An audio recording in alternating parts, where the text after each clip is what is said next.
Good morning, good morning. Good morning, Sam. Good morning, Renaissance. I am scrambling. Oh my gosh.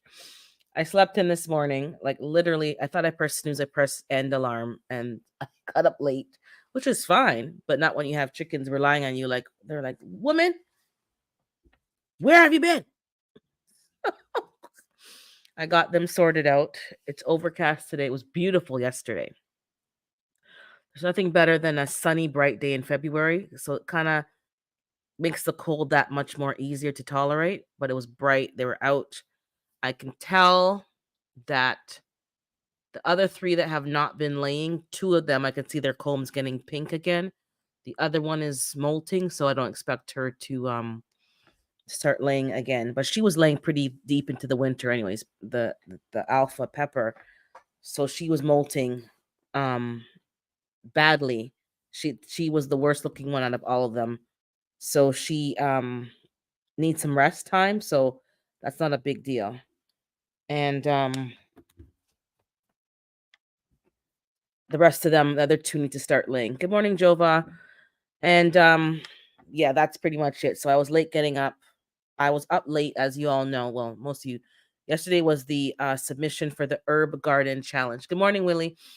Herb Garden Challenge. And thank God I was prepping ahead of time because, I had the containers ready, the seeds ready. I did the clips of that already edited. Good morning, Frugal Mama. Because I had to work yesterday and I wanted to start it on the first.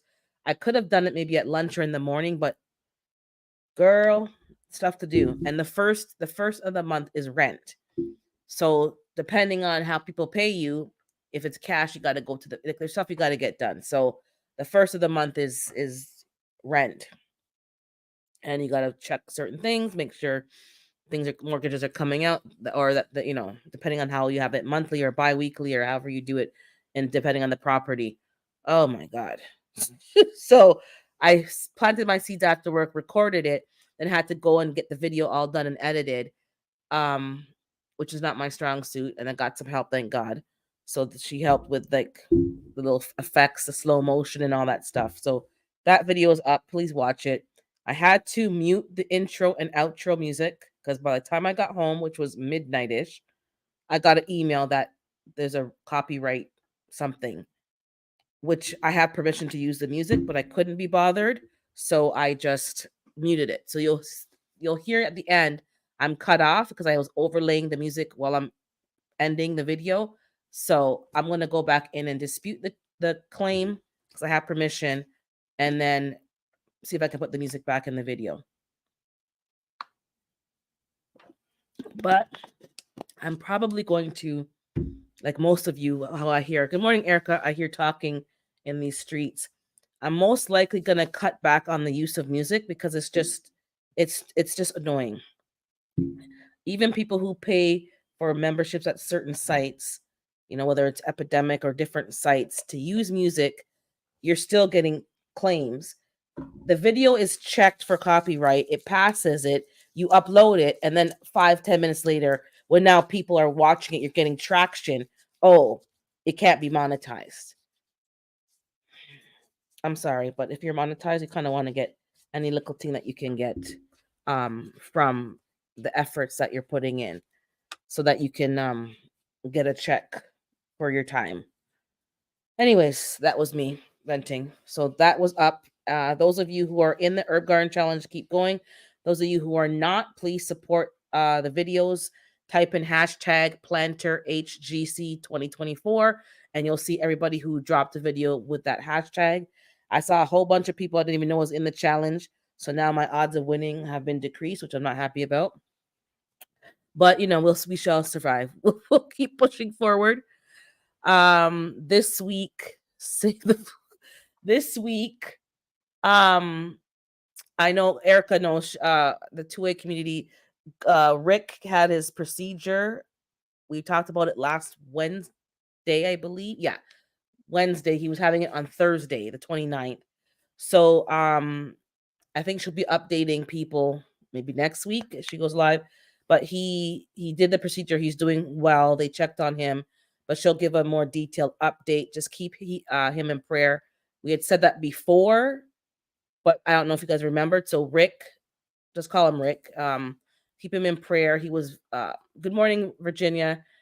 He was terror, like he was, what's the word? Yeah, fearful. He was terrorized about going getting health care. He is one of those people who would check himself out. Um, During a live with Erica's, I think it was Erica's channel or Gina's channel. Anyways, the point is, it was one of us. He was petrified, and people were like, "No, like you need to get that looked at." I know Bayou was talking. She came up and talked because she's a nurse. She's like, "No, man, this is something that you need to get addressed. It's not something you can just brush under the carpet." So he got his treatment. So keep him in prayer. So that, oh, okay, it was Erica's. Keep him in prayer. Yeah, it was Erica's. It was health check. Please get your health checked. I'm going to be going to, I called my doctor yesterday. Um, Nothing is wrong, but I realized it has to be the Holy Spirit, because sometimes you get a small still voice, and it's not like an alarm, but you just have to listen to it. um yeah, the community came together and really uh draped him up, first of all, because they're like, you better get that checked out, and to inspire other people. So I'm going to the doctor. I don't have a problem going to the doctor, but for me it's an irritant, because it's like the waiting room, and then you make an appointment for 10, but you don't get into 1 o'clock. Like, it's a long drawn out process. But I'm going to be going frequently for the next few weeks to get some things addressed, because the system is so slow and drawn out before you get to where you need to go. I'm better off. Good morning, G Mama. I'm better off going now, if that makes sense. So I'm going to be going to get talk about these things, let her see if I need to go to somebody else, what can be done to address these things, get some more lab work, go check this, that, the third, and go through now while it's not a pressing matter, and go to multiple appointments. But I called her office. I was on hold with the music playing and the please stay on this line, and aggressive, abusive behavior will not be tolerated, and your call will be disconnected if you blah blah blah blah, all these messages. Then finally, about 20 minutes, it says, "Oh, you cannot hold any longer, and you cannot leave a message," and it cut me off. I said, "Not to people." Anyways, I called again. Now I'm pissed, but then you can't get pissed because they won't take your call. Catch 22, and I got through. I made an appointment with the doctor. I actually got an appointment next week. So a week, 5 days after I called in, business days that is, and I had to tell her, like, I can only come after work. I can't come during my working hours, and they close at 6. Back in the day, they had 1 day a week where they would open till like Thursday, so 8 o'clock. But I think what they do is they have a rotating clinic on Saturdays, so you can go in on a Saturday. If you go in on a Saturday, go first thing in the morning, because what happens is the doctors arrive late, but if you're there at 9, you can get in and out by maybe 11. If you go in during the day and they're already behind, happened to me already. Good luck. And then your whole day is just wasted, which I don't like those kind of things, but you have no choice. So that's what I'll be doing. I hope you guys maybe do the same thing. Go to your doctor, get your stuff done now. Even if you actually go now when you're not sick, when nothing is wrong. Let them do your checks, verify certain things, any little issues you're having, talk through it, and do it now. Because if you wait until something is pressing, the system is so slow over here. I could be the same where you are. It's slow, it's understaffed, it's not urgent. They're just always like, yep, it's probably just this, until it's not just this. Good morning, TLC. So please, take the time to check for stuff. Okay, so the Herb Garden Challenge launched yesterday. I hope you got your videos up. It is going to be challenging to get the content up on time, but we got to push through. It's actually a good discipline. I'm going to get my WIG stuff hopefully up this weekend. I'm tired of it. Like, I have the videos and it's not going up, and then you get mixed up with what is what. My phone is overly full. I got the alert again. There's too much stuff on it. I got to put it to the cloud, put it to my hard drive. Man, so let me just get those videos out for the WIG. I want you guys to see at least what I did. I have 3 tiny tomatoes, and they're starting to flower, so I'll be getting fruit. I wish I had started the WIG on time, but I was so concerned with aphids. Oh, that was like a nightmare last season. This year it's not bad. I haven't had any bugs. I'm not gonna knock on wood. It's thank God. There's no bugs. And I started the herb garden, as you guys know, yesterday. I'm not using soil. I mentioned what it was, but I really didn't. I couldn't remember in my video clip. I will put another clip in the next video for the herb garden challenge, but I'll mention it now verbally. So I'm using a bag of soil, not soil. It's a growing medium called Root Farm. I'm sure it's similar to Fox Farm and stuff. I know G Mama's using Fox Farm. In her last video, that premiere we were in, she mentioned that some of these things cost a little more, but you know why they cost more. There's not It's not soil, and I don't want no soil in my house after what happened with the gnats and stuff. It's just not a good experience. If you have a house that's set up with a sunroom and a separate room, maybe it's not such a big deal. But when you're living in an open, nah, man, I don't want no bugs in the house. I was up late. That's why I slept in, and the chickens were not fed. They're like, Heifer, get out here. Oh, I think it's nice. The problem with the potty mix that I found is that it was a clearance bag. It was the last bag.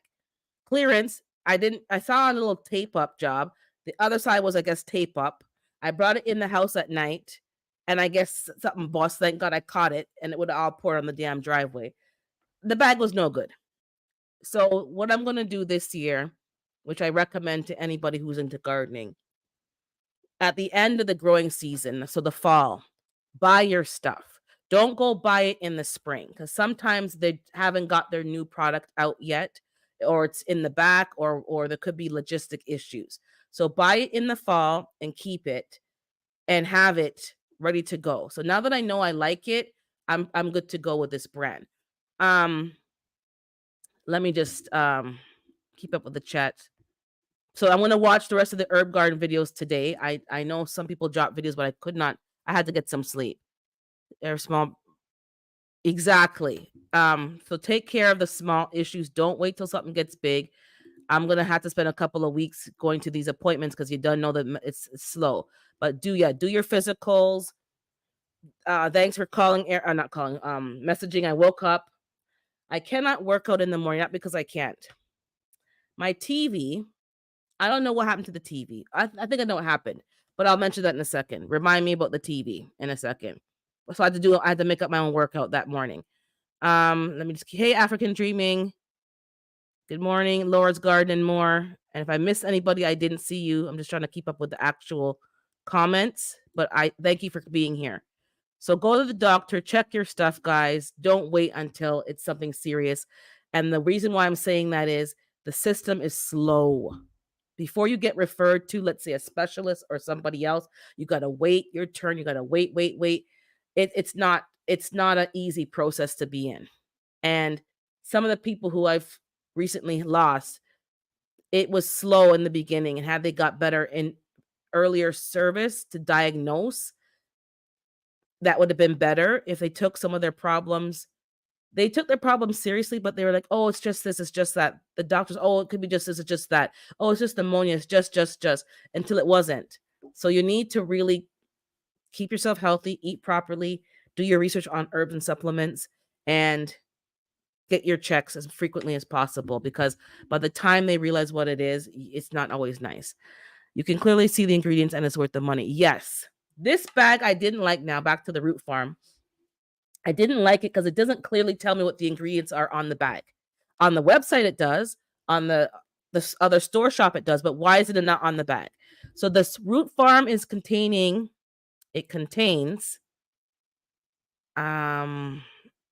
what does it contain? My God.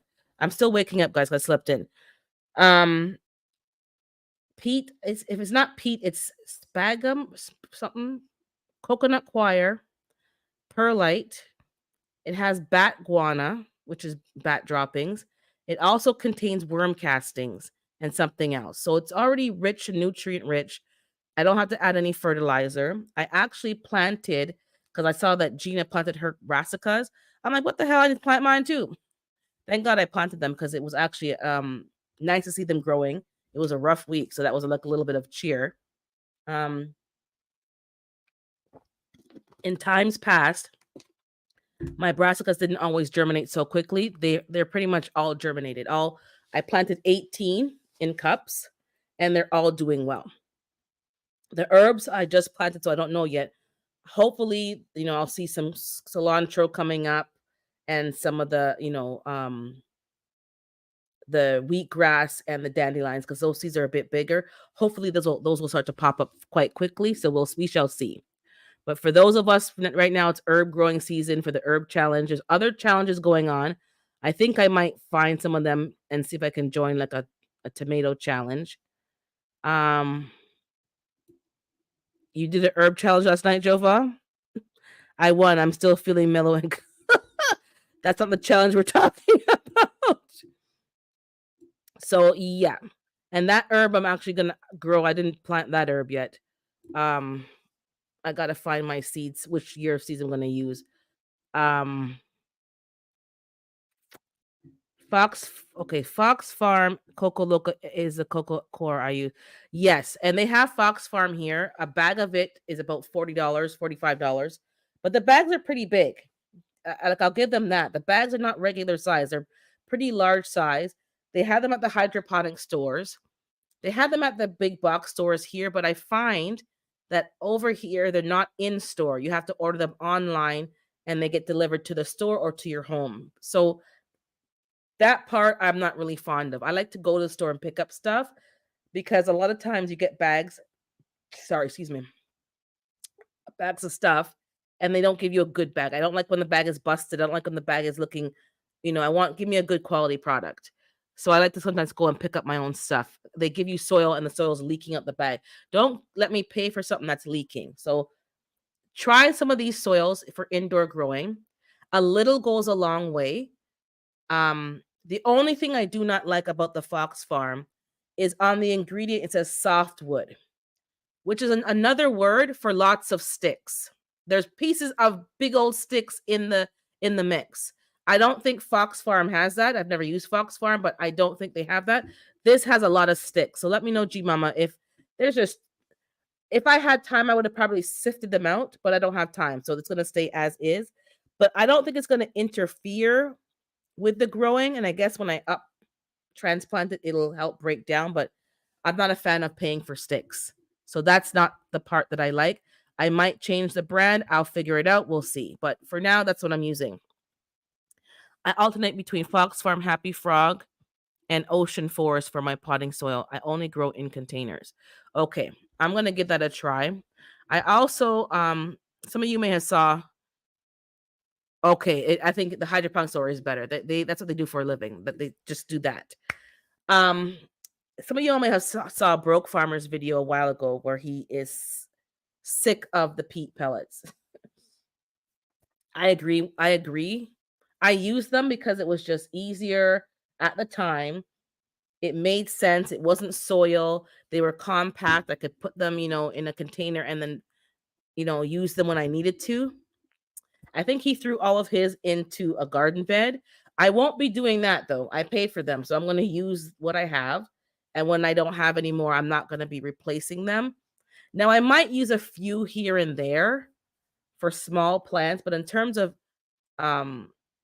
brassicas and tomatoes, no. I don't want to have to up pot. That takes time and energy. I've done it in the past just to keep the plants healthy, but I'm not doing that. If that means I have less plants on a tray, so be it. He recommends using the seed trays that are reusable, and they have a deep container that you can have deep roots and tap roots. Honestly, that's better.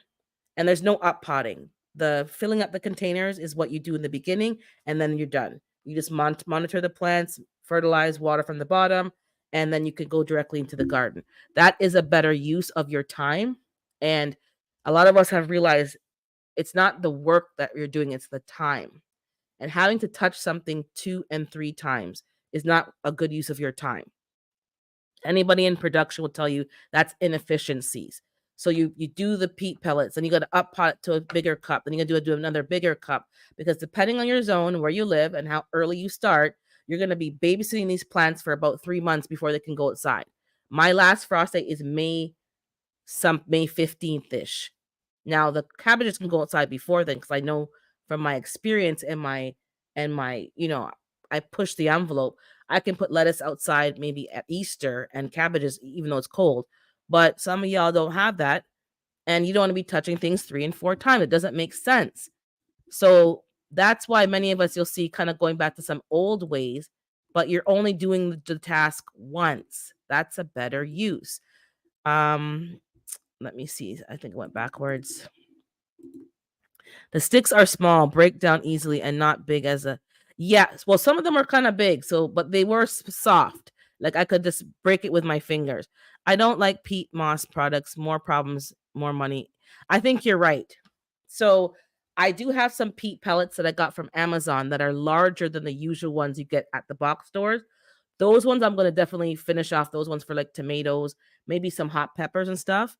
So you'll see me using them this year probably, but going forward, I'm probably not going to keep. It might be here and there, maybe, but you're not going to see me using them as often. Good morning, Darren. I just don't want to have to be doing things 3 and 4 times. And last year, it was a lot more work because I'm doing my garden, and then the parents I have a section at their house with lights, and they're doing their own. I made them, but I still got to go over there and help monitor it, make sure they're watering it, make sure that's, it's just too much work. Economy, exactly. It doesn't make sense. I still got 2 months before I can take, exactly. So you have to take that into account. And then now that I'm using this mix, or whatever brand you choose to use, whether it's for the herb challenge or anything, the mix has manure in it, the worm castings and the bat, and whatever else they put in it. So you don't have to really give it any extra until several weeks, because the seedling has what it needs for the first few, leaves, and then it keeps growing, and then you'll find that you're good. And I don't find there's a lot of runoff. I'm not overwatering it, so it should be fine. That's saving you weeks of effort and time right there. The seed starting mix has probably gnat seeds in there. The peat pellets dry out in 5 minutes, so it's not really a good use of your time. You're constantly watering. Then you got to put something in the water to fertilize, whether you're using, fish fertilizer or seeds, whatever you're doing. It's quite labor intensive. And if you forget or go away for a weekend, you come back and your things are dead. The peat pellets do not keep up with the moisture level at all.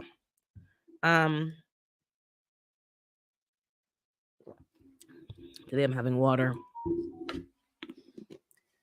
I found the peat pellets beneficial for children, so there's so much. Yes, that's probably good for kids. 1 second. Let me get this thing for the mic. I find if I don't put it under the mic, it's gonna pick up the vibrations. 1 second. Let me.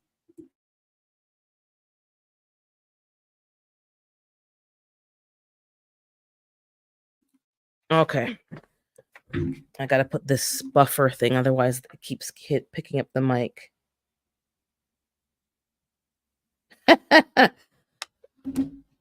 Okay. Yeah, it's a lot less mess to clean up. So I do, obviously that you have a reason why you're doing it that way, but if you don't have to deal with children like I don't, then I'm not doing that. It was easy, it was cute, it was quick, but then I was doing things 2 and 3 times. And the up potting, those peat pellets, the membrane that holds it together does not break down in the soil. They say that it does. I've yet to see it break down. You'll see those things floating around your pots 3 years after the fact. So I have to actually kind of peel them off, because it's restricting the roots from kind of getting out, and then your plant is stunted. So I had to rip that open up. It was just too much work. Then I had to use a mycorrhizal inoculate, because I was damaging the roots by ripping off the membrane even gently. And then, the list goes on. And the plants did well, but it took a lot of babying, because that membrane does not break down. It's like putting a pantyhose on something, and it getting bigger and bigger, and it can't get through the pantyhose. That's exactly what you're doing. It didn't make sense. Good morning, Gina. It didn't make sense. And the price keeps going up for those peat pellets. Are too much work now that I am going to be growing way more than exactly. And I think that's what happened to me. Like I'm growing. I said, oh, okay, I'm going to grow a few things. I say that every year, and it never happens. I grow. I have 18 plants right now of just brassicas. I have another thing of 20 to plant.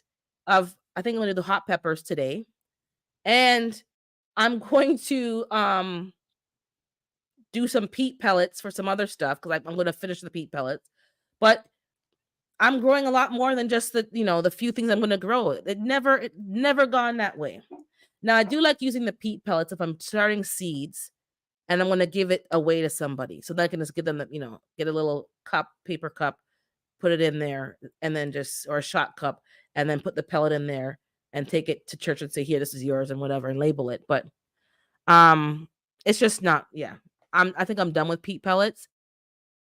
I think it's better off giving your plant a deep seed tray so that it can grow, it can establish its roots, and you're not messing with the root system because it's stuck in this peat pellet thingy. It doesn't make sense, and the money's not worth it. Sounds like birth control, probably pretty, probably. It's not good for the environment. The that membrane thing, it doesn't break down. Now, for those of you who are not in the herb challenge, I know people, just they can't always do a challenge. It's busy, other things going on. They start things earlier, and they're just, which is fine. But hopefully, everybody is growing, and we can still discuss the herbs and why you chose your herbs. I chose the herbs that probably will most commonly use, that I spend a lot of money buying over here. Like I do buy a lot of cilantro, dandelion, especially for juicing. If I can grow my own, it's better. I ate some from my WIG unit. It is very bitter. It's an acquired taste, but sometimes you got to do what's good for you. It cleans your blood. The endive, same thing. I put some salad dressing on it and I just had it as a salad. The arugula is more peppery because it's in the hydroponics, but it's actually even furry. I'm like, was my arugula always this furry outside? It has like little hairs, and my dandelion has. You can see the hairs. It's weird. Um, Maybe it's looking for oxygen because plants have other features besides what we know. Um, but the roots are doing good in there. But that's why I'm trying to grow things that I pay money for frequently. What I use for tea. Oregano is excellent for tea and also for seasonings. So I use a lot of Italian kind of seasonings because it's also good to mix with the chicken feed as well. It's good all-purpose seasoning. It's good for, many different things. Different meats as a seasoning. You can make, a myriad of things with just a basic Italian seasoning. There's a few other herbs I want to grow, but it's not a rush. So I'll maybe do that next year. I need to start my peppers if I can get my daughter to put the shelf together. She gets to do the tall stuff since I am your fun size. My shelf has been set up and it just stays there in the corner in the living room. The only thing I got to do with my shelf is the back side of the reflective stuff. I hate the way it looks. So I'm going to get some kind of fabric if I can get to the back of my garage and put it around and make it look like something visually appealing. I don't like the way that it looks. It looks like a DIY shelf from the back side of it. When you guys see the videos, you're seeing like the inside with the reflection. So it looks like it looks nice, not from the other side. It looks like glued together, tape gunned, paper clipped, clips together to hold all the pieces together so that it's all one big thing. It's not cute to look at.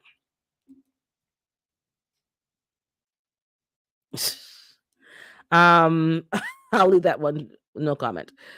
I'm working on creating my own essential oils and seasonings with a lot of herbs that I do want more essential oils. I've never done an oil, but I've done a tincture. That the cayenne pepper tincture for me is great. This week my blood pressure was through the roof.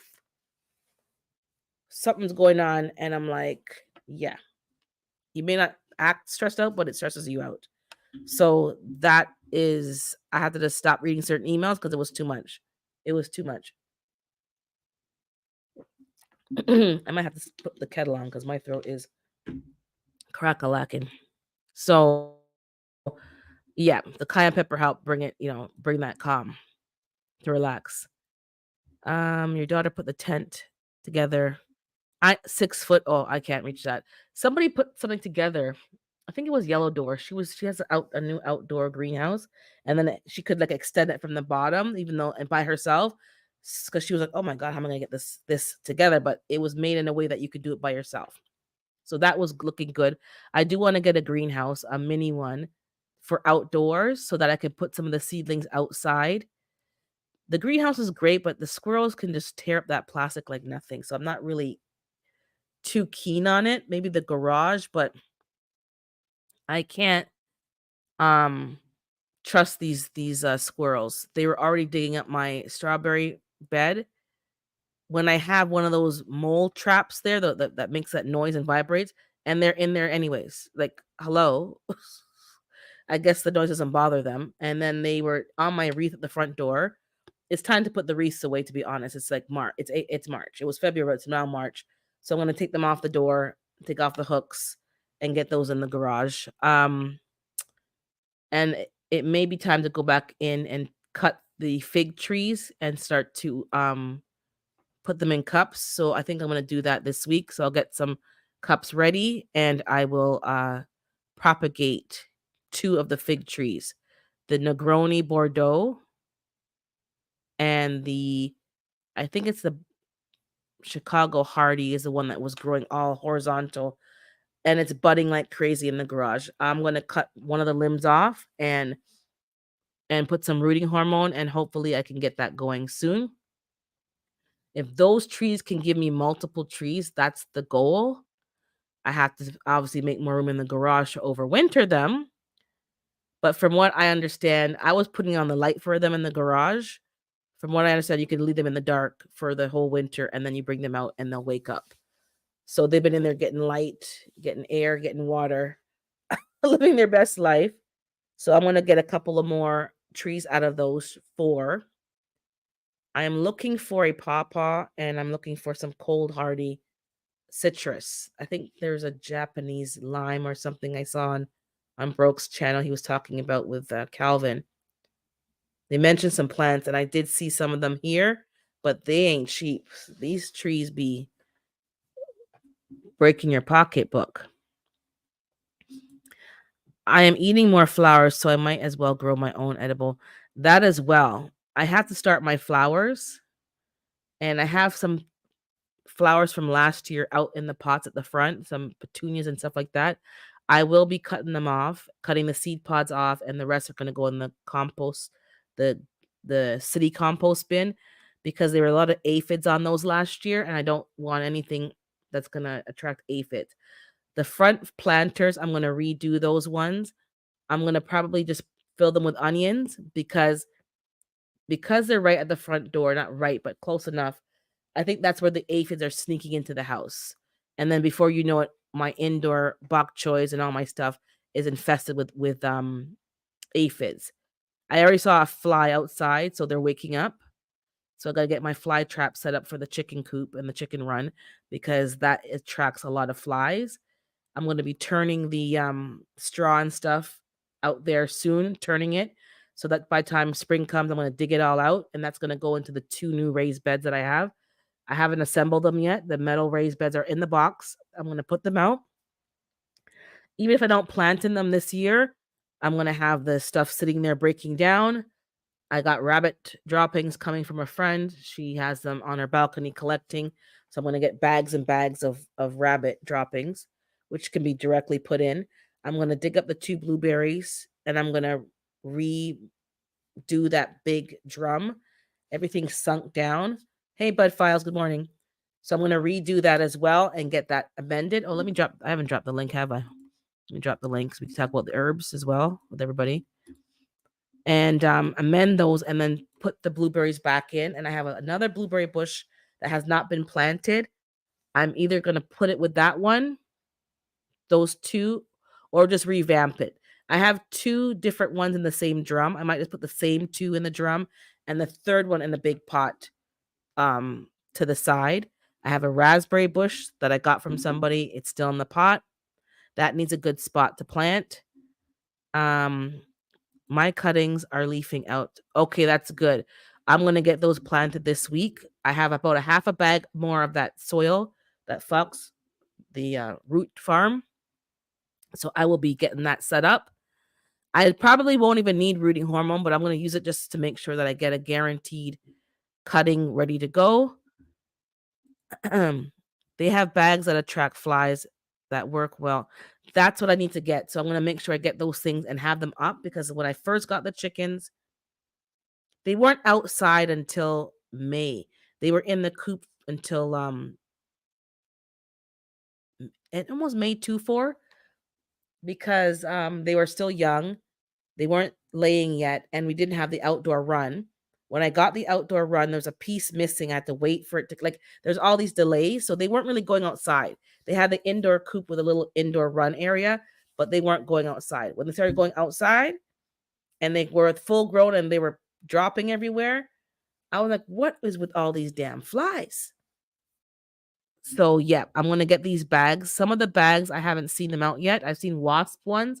Whatever, I'm gonna get those stuff ready to go. And I'm gonna make my own with water bottles. Do not have a fly trap stuff set up, because they breed, the chickens will breed the flies. It's not their fault, but the manure, it's not good to have all those flies.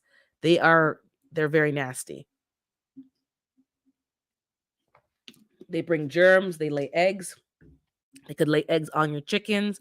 It's not a good thing to have around. So you have to have some kind of and I use Irish Spring. That helped, but it, when it rained, it rinses off, and it was very strong. It was annoying. I use essential oils, which did help as well to get rid of them, but you still need some traps to trap them in. And once they're trapped, you can throw the bodies on the ground, and the chickens will eat them for protein. So it's, it works both ways. Now for the herbs, and I'm not going to be going that long today because I got to get some stuff done and get those stuff planted. And I want to go. There's a the library is launching their seed library today, so I'll be heading over there this afternoon to for the launch. Even though I don't need any seeds, but if there's something interesting, I'll pick it up. Mostly, what I pick up is what I already donated to them, anyways. I have to mail the letter. I have Sam's letter in the envelope in my car. I just got to get to the post office, so it's almost there. Do you have cayenne pepper already, Sam? If you're still there, I gave you what I think you needed, and the other hot pepper. But if you need cayenne pepper, I can give you some cayenne pepper seeds as well. Because since I'm sitting in the car so long, I could probably add a few more seeds. Or anything else that you think you might, just type it in the chat. If I have it, I can give you some. If I go to the dollar store, see some seeds, I can pick up some. Um, oh, you've got cayenne. Okay, no problem. So yeah, if you think of anything right now, just type it in the chat. I can see if I have it. But I grow cayenne pretty much every year. It's a good healing pepper. It's good for, hypertension and tinctures. Check out your library. Yes, your local libraries are doing a lot of seed chain exchanges and seed donations. Um, Plant your wildflowers as well. There's some flowers I was going to plant for the bees this year and the butterflies. I have not dropped those seeds yet. I got to read the packet because I know for bee balm, it needs to be cold stratified. So probably my best plan is to plant it directly in a pot outside. I have the pot from last year in the garage overwintering. I didn't realize it needs to be cold stratified, so maybe I should have left it out in the cold. I might bring out that pot now actually and let it do that, because I wasn't sure. I was trying to keep the same plant, but probably it's gonna just the seedlings will come from the seed that fell off in the pot. Lemongrass is out in the garage. Hopefully that survived. Let's see. But the library is a very good resource right now. It's doing a lot, surprisingly. And the Toronto library actually had a problem. They got hacked, and they've been on a standstill for months because they couldn't check in and check out because there's no records. Somebody was threatening them and wanted to get money to get control back of their system. Who hacks a library? Like, my God. Anyways, so they revamped everything and had a new system put in. So now they can check out and check in. Technology is great, but when it's hacked, it's hard to go back to old fashioned check out and check in. My cayenne pepper plant finally gave up after 4 years.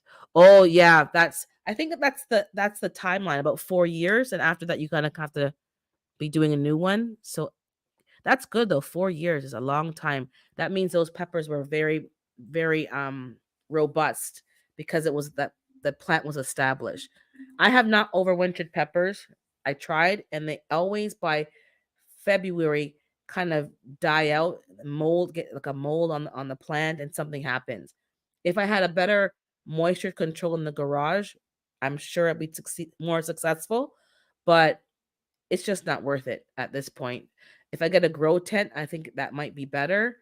Um, but yeah, so I'm gonna be going to the library, checking out the seeds. Um, I donated some more seeds already, but I might check out some more. I have a few beans and stuff that I could donate back, but I think I'll focus on some different plants this year that I can donate back to the library. I had a list of things on the computer in my shopping cart for MI Gardner. I don't know what happened, but I guess it rebooted and I signed back in. It won't let me sign in with the password that I know it's the same password that I use for the seed companies. Can't get in, and I can't see what was in my shopping cart. So I don't know what happened. This is ridiculous. Um, Over here, somebody hacked one of the prescription processing companies that's between the hospitals. Yeah, I didn't realize that was going on. So I'm not going to be waiting so long to fill certain prescriptions and doing certain things like I was doing before. Like right now, make sure I have what I need because they could not do anything. They could not process anything at the library. That is the pharmacy. I'm not sure what they would do. I guess it would give you a certain amount, but that's kind of scary. And people it's called, I guess, ransomware, where they hold the site ransom, and you can't do anything unless you're going to pay them thousands and millions of dollars to get control back of your site. But if I pay you to get control back to my site, aren't you just going to hack me again? Like, so when they refused to pay, that's why they couldn't operate, because they refused to pay the ransom. People, my goodness, the library. Um, so yeah, get your stuff in order, get your herbs in order. I know a lot of you all have shared videos about preserving the dry herbs. Make sure your stuff is dried properly. In my early days, which is like 2 years ago, I learned the hard way that you think something is dry and there may be just a tiny bit of moisture in the item, and then you put them away and it gets moldy. I know Fifi had a good video on that on her herbs. She puts things in mesh bags so that they can still breathe, and because there's nothing worse than you go in there and you see, like, even your seeds, like when I was harvesting certain seeds, you think they're dry and they're good. Okra was one of them, and it just nope. So there are some seeds that are best stored in the paper envelope so they can still dry out if need be. The plastic bags, the little, baggies, are not always good unless you're sure they're dry. And I've been screwed over with a couple of species of plants, and the whole thing was moldy. Now, sometimes I keep them like, you know what? It moldy, it whatever. And they've still germinated and grown. Some of the hot peppers that you dry, you're better off drying them in an oven or in the sun or something, because just having them drying, when you cut them open, they're moldy inside.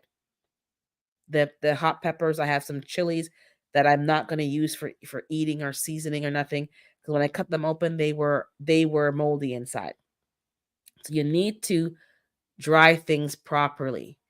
not just, you know, if you're not in a hot climate with like that heat from the sun that you can dry them outside, hang them up, you'd be surprised. You're not, it's not drying properly. So you're better off harvesting them, putting them in the freezer if you want to use it that way for cooking, or dehydrate them in the oven or a dehydrator or something, or cut them and free, whatever you can do.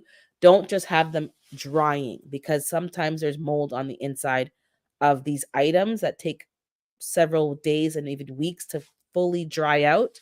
And before it can dry out, it's harboring bacteria. So I'm just saying, the seeds are still viable because I've grown. Yeah, I'm telling you, cayenne pepper is a medicinal plant, not just for pepper. It's medicinal. If you look at tomato plant, they'll love it. Yeah, they do love. They're quite heavy feeders, and when they start to like produce peppers, cut them off. Don't let them, like, they'll keep pushing out more. I've been notorious for not harvesting things. Oh, I'll get them when there's more. No, harvest. So you harvest, you dry, you harvest, or you freeze. Don't just wait till you have a bump. You're not going to get a bumper crop. They're going to keep pushing out flowers and stuff and growing. That happened to some of my peppers that I hung to dry. Cracked them open to get seeds, and they were moldy. Yeah. So if you're using these peppers for food, like, I throw a whole Scotch bonnet in a pot and you let it diffuse into the food. But if you think it's dry, it's really, yeah, it's moldy inside. And I have done it in times past. So I probably ate some mold in the food, but I didn't crack the pepper open, so maybe it was okay. But don't do that. Make sure you dry it properly. I don't think any of us are in a hot enough climate to be doing that. Even if you think you're hot, there's too much moisture in the air. It's not a dry, arid climate. So don't do that. Put them in the freezer, can them, preserve them, do those other things. It's not good. I lost a few from the cold already, so I'm keeping them. Yeah. Peppers are great.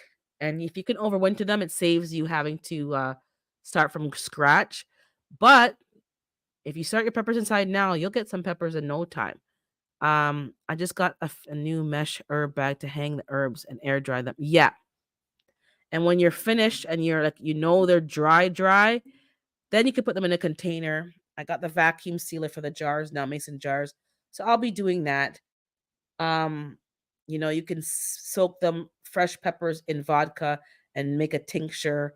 You can dry them and put them in whatever you want to do, but just have a plan, because these things get moldy quite quickly.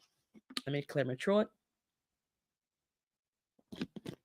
Anybody wants to come up, we can talk about some herbs and different stuff, but I'm not going to go too long because I'm going to go get some stuff done. I'm going to make some juice today, some green juice. I'm trying to, so a TV. Let's talk about the TV. So my TV, which is not just a new problem, it's a problem across the board. You have these devices and nothing's really wrong with it. It's not the 4K, it's not the latest TV, but it's clear, it's a flat panel, it's nothing wrong with it. But after a certain point, you can't do any more updates on the TV. It won't sync with the internet. It won't load YouTube. I can't cast from my phone like I used to. Like I could have it on my phone and just cast it to the TV. Nothing's happening. So I'm trying to put like the workouts on the TV so I can do something while I'm home in the morning, like, calisthenics workout. They have different little, 15, 20, even 30-minute workouts that you could be done in that exact time, your warm up, your cool down, and your workout. And then you can get yourself done and get to work.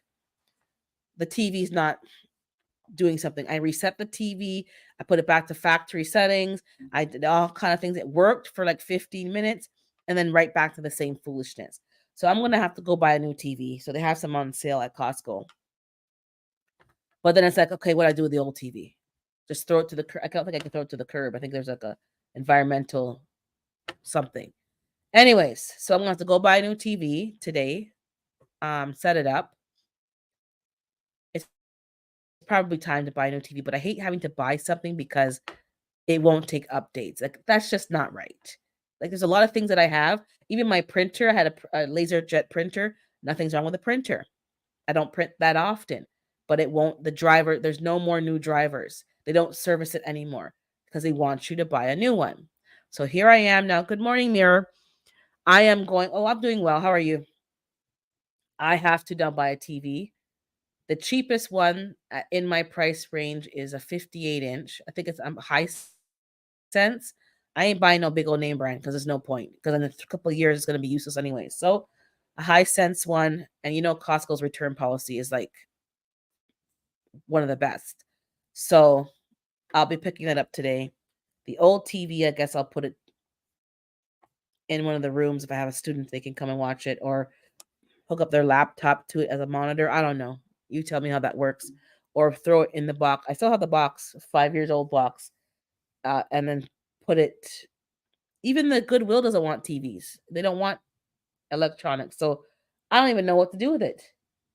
I don't really want it. I don't watch that much TV, but I need to have the TV so that I can download the workouts from the YouTube or even the Netflix, or Apple TV. So nothing's working.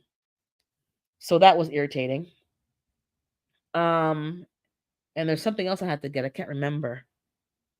It's on my list. Something else I had to purchase because of the technology. And then I'm working on getting a new computer to do editing on because this is taking a lot of time. But this year is going to be a lot more content. I'm going to be pushing it out. I think we kind of all learning from the analytics, and you read the stats. The short videos are better, not short, but like videos are better because even though it doesn't maybe do quote unquote well, it's there, and somebody who's doing a search for a certain topic, it might pick up a year later, 6 months later, it'll pick up, and some of the old videos people are watching from other parts of the globe. That's what you need. People aren't really going to go back, as we already know, watching these lives. They're not watching unless it's a short enough live on a topic where they can watch, an hour, play it while they're doing something else. Then they'll kind of watch it. But in terms of I'm going to watch a 2-3 hour live, some of my lives are a couple of hours, they're not watching it. That's more for just being in there for the experience. If you want people to click on a video, you have to put out actual videos. And that's what I need to be working on. So I got a couple of things in the pipeline. I got some AI videos coming, just a different stuff. Some of my old videos I'm going to be putting out anyways. Information is information. And get that out there so you guys can watch. We're trying to get to 2K this year. That's the goal. It was cut off in my video yesterday because I had to mute the music. But get to 2K, get the channel growing, get in the algorithm, because sometimes you're just not in the right search field for some reason, and get that stuff out there. Because a lot of people I'm noticing, once they catch the wave, it just explodes. I noticed that the last person I saw, I think, was Juicing with Jay. His channel, I don't know what I was looking at. I was watching his shorts, and I think the shorts are helping too. I see he was at 2,000 something, and now he's at 9. So once you catch that wave, it explodes. So I'm trying to figure what I need to be putting out to catch the wave. I've been seeing a lot of my older, they're getting watched overseas. So just make sure you have the topics and the hashtags and the subject line. But the whole point is I need to get videos out there. So that's what I'm doing, working on this year. You may see me missing some Saturdays, some lives, because of editing and because I'm trying to get the garden in order, get some more chickens. I gotta be building some stuff on my own because I'm not getting the help that I need. So I'm gonna be building up a bigger roosting area so I can get 2 more girls in August. I'm trying to get a property sold, so I'll probably be dealing with that because we got to go paint and refresh it to make it look, staged for sale. So that's going to be happening end of March. The tenants are leaving on the upper floor, so April I'll be probably doing painting and all these DIYs. I might go live while I'm there so you guys can just see what I'm doing with chit chat like that, but it's going to be a busy summer getting these things done and moving some things off of my list, offloading some stuff, onloading some new stuff. I got something I'm closing in this year. So, relocating some of the rentals to other areas. Certain cities are kind of downgraded now, so it's kind of like, time to move out. Like, read the signs and get out of that area and go somewhere else. I'm looking for property or somewhere where I can have a bigger space and have my chickens in peace, have more, like, at least double the amount of birds. So we'll see. I might put my primary residence for sale. I'm not sure. So there's a lot going on. So you might see, like, oh, what's going on? I'm putting out videos, but I'm not going live because I just can't. I can't. Feel free to take us out of the garden when you do your. I think I probably have to, because otherwise you won't see anything, because it'll be like, oh yeah, just talking. But the roof has to be fixed from the roof that the guy supposedly fixed, because there's gaps and the water is being directed into the shed. And now the walls of the shed are breaking down even faster, because it's not even real wood. It's like the composite board. You know, can't get good help. So I'll be fixing that. I want to get some more chickens. You'll see me building the 2 new raised beds, which is like nothing, but it's good to see what I'm doing. Um, the chicken manure has been composting in the compost bin. You'll see us doing that, setting up the beds with that. I need to build more covers for those two raised beds, because the squirrels and the groundhog be helping themselves. George the groundhog is still around, and he eats it down to nothing, and like, he's really greedy. He doesn't leave anything for you to have. And once they chew the middle down, the plant's not going to regrow. If they left the middle, it would regrow. No. Um, so that's what I'm going to be doing. So I'm trying to get this actual content out. My phone is full of video clips, so that's going to be cleaned up and used for content. My phone, I now I know how people feel. The phone is too full, and it's full of stuff. So that's going to be cleaned out. Groundhogs are the girl. Um, and there's some structural work that needs to be done, because some things are just breaking. They've been breaking down since I moved here, to be honest. I don't want to put too much work into that, because you're not going to get that value back anyways. So yeah, that's what I'm working on. It might be time to sell, just so that you don't have to put too much into the property. So I'm going to be painting the outside. It needs a paint job on the outside, some basic curb appeal, and maybe just get rid of this and go somewhere where I'll have a bigger lot and I can have my chickens in peace. What else happened this week? Something else I want to tell you guys, but I can't remember now. It was something. Good morning, Howie. How are you? Earthlings and fellow aliens from. Oh, I don't know what ads are playing. You'll have to tell me. Nobody knows. They pick the ads, and sometimes it's probably foolishness. So I apologize in advance. You get monetized, or even if you're not monetized, they still put ads on people's. I go on people's videos and there's commercials, and then I know they're not monetized because they have less than 500, but they be putting whatever. But thanks for watching the ads. It helps with the monetization. And for those of you, again, I told you guys last week, if you didn't watch the biochar video on Grow Big TV, they had a good biochar conversation with a professional. I watched it this week, finished watching the replay. It's interesting. It's a good way to build your soil. It's probably going to become more important as it's getting more difficult to resource different items. Good morning, Wayne. So check out the video. I'm not going to say that it's boring, but if you're not into that stuff, you might find it like, oh my God. But you have to sit down and listen and maybe do your own research, because it's important. It's an important conversation. Biochar and how you're feeding your microorganisms in your soil is always been important, and it's going to become more important as time progresses. If you're trying to grow nutrient dense food and you're trying to feed your soil, because your soil is supposed to be alive. It's not a dead thing. It's not just dirt.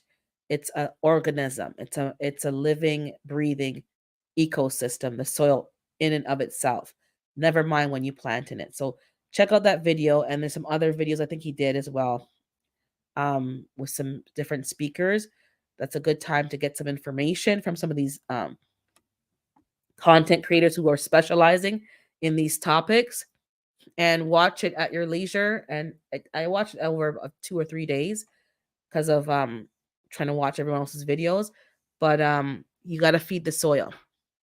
People are trying to create plants and create species that are supposedly more nutritious, but if you're feeding the soil and you're treating it the way that it's supposed to, and you're using carbon the way that it's supposed to, a lot of people, Food Forest is one of the people, he's been doing this for years. It's less work. It's a lot. You don't have to work as hard because you're using nature to your advantage in the way that it was designed to be used. We got to kind of go back to some of those simplified techniques, but we can do it in a modernized way. I'm driving to my favorite Houston exotic plants and fruit tree nursery this morning. Ooh, sounds interesting. I see a crop challenge you promote. Yes, the herb garden challenge. Oh, the herb garden challenge. Sure, I'll speak on it. Let me get some more water. Give me one quick second because my water's finished. Be right back.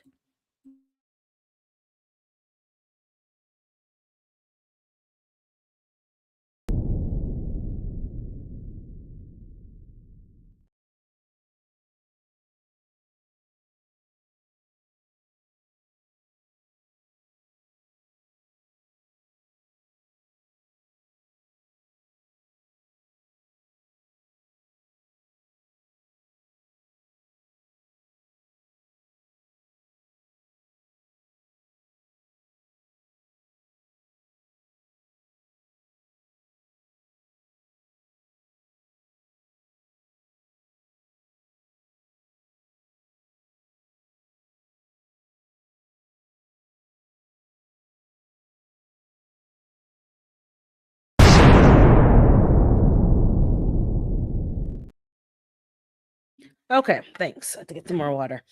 Okay, so the herb garden challenge started yesterday. If you're actually in the challenge, you had to upload your video yesterday. Even if you're not officially in the challenge, you can probably still upload videos, but you're not going to get the prize at the end. But it's not about the prize, it's about you pushing your comfort zone, growing different herbs, and trying different things. So the herb garden challenge, planter hashtag planter HGC 2024. You have to grow 10 herbs from seed from March the 1st, and the challenge ends on June 25th, I believe. Yes.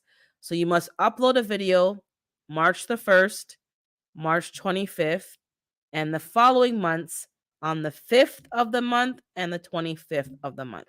So because it was usually the 5th of the month, you can't do March 1st and March 5th. What's going to happen between that time? So it's only March 1st. You must use hashtag planter HGC 2024 in your tagline so that he can find it, and maybe even tag him so that he can find the videos. And it has to be uploaded on the days that it's supposed to be. Otherwise, you won't win the prize if you're really into the prize. But that's how we're doing it. If you type in the hashtag right now, you'll see everybody who's uploaded a video along those lines. So watch the videos. It will be all about herbs, and you might learn a few things about how people germinate, what growing medium they're using. This year, I'm definitely not using hydroponics because I think herbs, you got to really broadcast the seeds, especially those tiny seeds. You really need to broadcast them, and not just plant. You can't just plant one, because really the oregano was so tiny. Like, really, so it's not really. Certain herbs aren't good for hydroponics, first of all. So I'll be doing them in a growing medium. So you'll see what people are doing. You might see some doing some in hydroponics and in soil, depending on the type of herb that they're growing. So 10 different herbs. Last year it was 5, now we're doing 10. And at the end, we'll see, who did the best in terms of maintaining the herbs, the seedlings. They're looking healthy and lush. not sickly and dead. You're keeping up with the fertilizing, if you're using natural products or not. Yeah, some of them look at dust particles, as well as how you're going to use the herbs as well. So that's what we're doing. So it started yesterday. You can still do it. You can still probably hashtag in your videos, but you won't be in the final, like, the prizes at the end, but you'll still be part of the challenge. People can see what you're doing and learn, because I'm sure many people who are not officially in the challenge can still give some tips, because again, it's on the internet. If people are searching for information, they can find it, and it might be of helpful. It was a leap year, and I should get a pat. Oh, yes, it was a leap year. And I put it up. Maybe you could still get in. And maybe he'll be forgiving, because we're all in different time zones. So, but it doesn't matter, to be honest. Put it up. Put the videos up. Some people are like, "Oh, this happened, that happened." Technical stuff happened. Trust me, it doesn't matter. The real goal is to push each other and to learn. If you are not going to get the prize because you didn't follow the exact rules, it doesn't even matter. Just put up the video, why you're picking certain herbs, maybe the benefits, of the herbs, and this just put out information about herbs during these next few months. Um, we're all in different grow zones, so we're gonna have different experiences. Some people are doing the milk jug method, which is actually probably a good method as well, because it you're using the heat from the environment to do the work for you. And you can start your seeds earlier than normal. Hey, good morning, Bayou Sugar. And that's what we're trying to do. Um, I'm still growing my other herbs. Like, I'll still be doing growing my ganja from seed, like I've done before. Sometimes I need the heating mat, sometimes I don't. It all depends which year of seeds I'm going to use. I have a lot of bush here for tea, but I do want to start using the cannabis for making ointments and stuff, joint ointments. So I'm trying to elevate what I've been doing and make, that kind of stuff. I need to check out, yeah, I haven't checked out Fifi's video. I haven't checked out G Mama's video. CC did a video. There's a whole bunch of people. Bean Juice has a video. I can't put no comments on Bean Juice's video, Sam. There's no comments. I don't know if you wanted it blocked, but there's no comments open. Sam's video I didn't get to watch yet. There's a whole bunch of people that uploaded, so I'm going to be watching some videos today, and checking that out. There's quite a few people that I didn't even know were in the challenge. I guess it just got spread near and far, so they're in the challenge as well. You got the time zone wrong. But yeah, put it out there. I think I watched Texas Lala. She did a video. I know Jamaica was live yesterday, but I couldn't stay in there. I was fixing up my video, getting it up. So she did hers live. Um, some other people, a whole bunch of people. I'm like, man, this has gotten big, which is good, because herbs are for the healing of the nation. So if we can start to learn how to use herbs and research their benefits, then we can start to have more preventative products in our own medicine cabinets, in our own cupboards. I watched TLC's video already, so I know I watched yours because you had yours up early enough. But then I was editing after work, so I'm like, let me not watch someone's video. Let me edit my video, get mine up, because my no side the rules is strict. So today I'll be watching the videos. Oh yeah, because of his age. I watched half of it. I gotta watch the rest of Bean Juice's video, but I couldn't leave a comment to say, okay, I'm watching it. Um, yeah, so we'll catch up on videos, but still, oh, you're in the bushes. Texas I was in the bushes, I guess. So yeah, I watched a couple of videos. Even the tips, like Texas Lala, she's reusing containers from things that she bought. Like, I don't know if it's desserts or different things that you buy, those clear plastic containers. Somebody I know in another video, I don't know if it was the herb or something else, those rotisserie chickens, they're using those as greenhouses. Like, there's so much thing that you can get, that you have, that are free or you already paid for it, that you can use to grow in. So those rotisserie chickens containers, the black bottom and the clear top, just wash them out, and drill some holes or use a soldering thing and melt some holes, and put some growing medium and some seeds in there. You go. That is a excellent way to grow. that can be put outside because it's, like a milk jug or whatever. And I find that some of the seeds that I've been planting, that's where the peat pods don't make sense. You need to broadcast certain things. It's not meant to just perfectly have one, one, one. Broadcast it over a certain container. When they all come up, you can thin them out. You can share them out. That's what you'll be doing. I'm excited about the challenge. I think it's a good challenge. It's going to push people because it's not just growing the herbs. What are you going to do with the herbs? So I think I want to dry most of the oregano, savory, the thyme. I have thyme outdoor already. I'm gonna just dry them and mix them and make my own a seasoning blend. And the lemon thyme that's outside, I can make my own lemon pepper kind of seasoning with lemon thyme and regular thyme. Oh, no problem, Howie. We'll be right back. Oh, I watched Black Guns and Gardens video already. Yes, he had his up early, and there's a few people I've already watched. I'm gonna be just putting thumbs up that hey, I've been here, but I gotta just watch everyone's video, so I may not be doing a lot of commenting, but I'm watching it from start to finish, thumbsing it up, and doing all of that. But I don't know if I have time to sit down and just be like, long, hey, how, long comments. But I'm not being rude. I'm just watching everybody's video. I know Miss Shirley dropped her video, but I didn't get to watch it yet. Renaissance, I didn't see her watch her. There's a whole bunch of y'all that I watch regularly. Never mind the new people. So I got to get through and watch it. But what do you do with the seasonings, the herbs? Are you making teas? Like these are all good information and the health benefits. What can you blend with each other? What shouldn't you blend with each other if you have other, health issues? I know I can't have licorice root, or is it licorice? One of them licorice like herbs. I can't have it. It's not good for hypertension. So I won't be using any of those.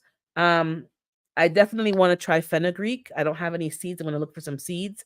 I know M.I. Gardner has them, but I can't get into my account on there. I don't know what happened. And order the seeds that I don't have. So now that I got certain seeds, I'm going to just order what I don't have here. Fenugreek is probably a good one. It's good for different issues. And hold on. I was cracking up at the beginning of his video when he showed the fireplace because Planted had just said the night before that last year someone uploaded a video burning. Yes, licorice root is not good. Yeah, so I can't. Certain tea blends that I when I read the ingredients, you'll see they put licorice. Now that I know, I'm like, okay, I can't buy that tea blend, because they mix it usually with fennel and other things, which taste delicious, but I can't. Oh, you have fenugreek? Thank you, Sam. That would be helpful. I want to grow fenugreek. And there's something else, but I can't remember now. Anyways, something else. But fenugreek seems to be because as I mentioned before, I don't know if you guys remember, I'm having some hair issues, and I think that will help with the hair issues. And some some thinning and all kind of stuff is going on. I don't know what's going on over here. It's a hot mess. It could be, I don't know, it could be stress as well. But fenugreek is supposed to be good. You can make a tea, drink the tea, you can make an oil with it. I'm definitely going to be making some essential oils, peppermint, things that you're buying, get a good olive oil. Oh, hey, Miss Shirley. And that kind of thing. So definitely going to make a dry seasoning, going to make some more tinctures. I actually gave somebody some of the cayenne pepper tincture. When I checked the year, I think it was 2022 or 2021. Theirs is finished and I still have mine because I use it so sparingly, but I'm going to start using it a little bit more heavily. Let me see here. Yep, wild licorice is more sensitive to people with high blood pressure or heart problems. That's one of my herbs for the challenge. And I think they recommended if you have hypertension, you can use a particular yam instead. Because I'd be watching Yaki Awakened. Yeah, a yam. I'm trying to find burdock root, fresh in the store, that is. So I'm going to all these different Asian stores because they don't disclose their product line on the website. So you can't even see ahead of time. You have to just be dropping off into stores, seeing if they have it. Oh, yeah, it's over there. When you look, it's not. burdock root. It's daikon radish. They don't even know what it is. I'm like, that's not burdock root. That's daikon radish. But thanks. Um, so I'm trying to find burdock root in the stores so I can keep up with juicing certain things because I'm really, trying to do a cleanse and get my system, cleaned out. It's possible I need to do some kind of, cleanse, get my gut health up, nutrients, which is why I'm having all these other small issues. And it all together, it's leading you back to your gut, to your gut health. So that's probably what's going on. And I think I saw something about marshmallow from Gmail. Yeah, marshmallow is good for hair. I know, cause I know there's a channel I used to watch of three sisters, and they used to make their own product, and it was good to make like for natural hair, textured hair. You could make like a treatment, and it gave your hair more slip and more moisture. So even that, I don't have marshmallow. If someone has marshmallow, you can send it over here too if it comes in a seed form. Um, I didn't know that until you mentioned in your video, G Mom. I'm trying to grow. Oh yeah, yeah. I've heard of marsh. So yeah, if somebody has marshmallow, send it over here. Um, and fenugreek. Yeah, so the fenugreek is coming. Rosemary is great for. Yes, I have rosemary in the garage. That's been overwintering. It's doing well. It's living its best life. It was. I haven't gone in yet because I had to move 5 things to get in. So I'll be moving that today. I have rainwater in a bucket in the garage. I'm going to make sure that they're watered enough to last until we're almost at the end of the winter. If the rosemary is doing okay, I'm going to cut it down, cut it back, and I guess I can sit it. Do I soak it in olive oil or do I steep it and then put the water? What am I doing? I need a book because obviously, like some of these books don't explain what to do. Like I'm a very like give me all the details so I know what I'm supposed to be doing, so I know what's supposed to happen. My rosemary grows. I always have to buy the plant, but this overwintered in the garage. When I bring it in the house, it always dies. Oh, you got marshmallow? Thank you, Sam. Yeah, just send me a few. Don't send me much. I'll take it from there. I know she mamas. I sent you my birth address after, but okay. I'll give you my address. If I get more, if you each send me a little bit, each of you, that will make more than enough. Um, Steeping is better. I know you can make a spray, but how do I make a oil? Do I have to? I think I have to heat up the oil, right, on a low heat, and then put the rosemary in a is it a double boiler or something, and then create an oil. I know they have machines that do that at home. People who are into it. I don't want to buy no machine. I just want to just do it and have the rosemary in the oil and make my own rosemary oil. I will send you the address, G Mama. I sent it to you after. I mistyped the digits on the phone, my fat thumb, so it was yeah, that was my bad. But I'll send it to you today. Um, yeah, for the oil. Okay, so I'm going to I want to make some oils, rosemary for sure, and peppermint, and even thyme oil. I believe that's very helpful and very good. And I need something for my skin because sometimes I get eczema flare ups, which could be best back to the digestive health. Because if your inside is fine, then it won't be on the outside.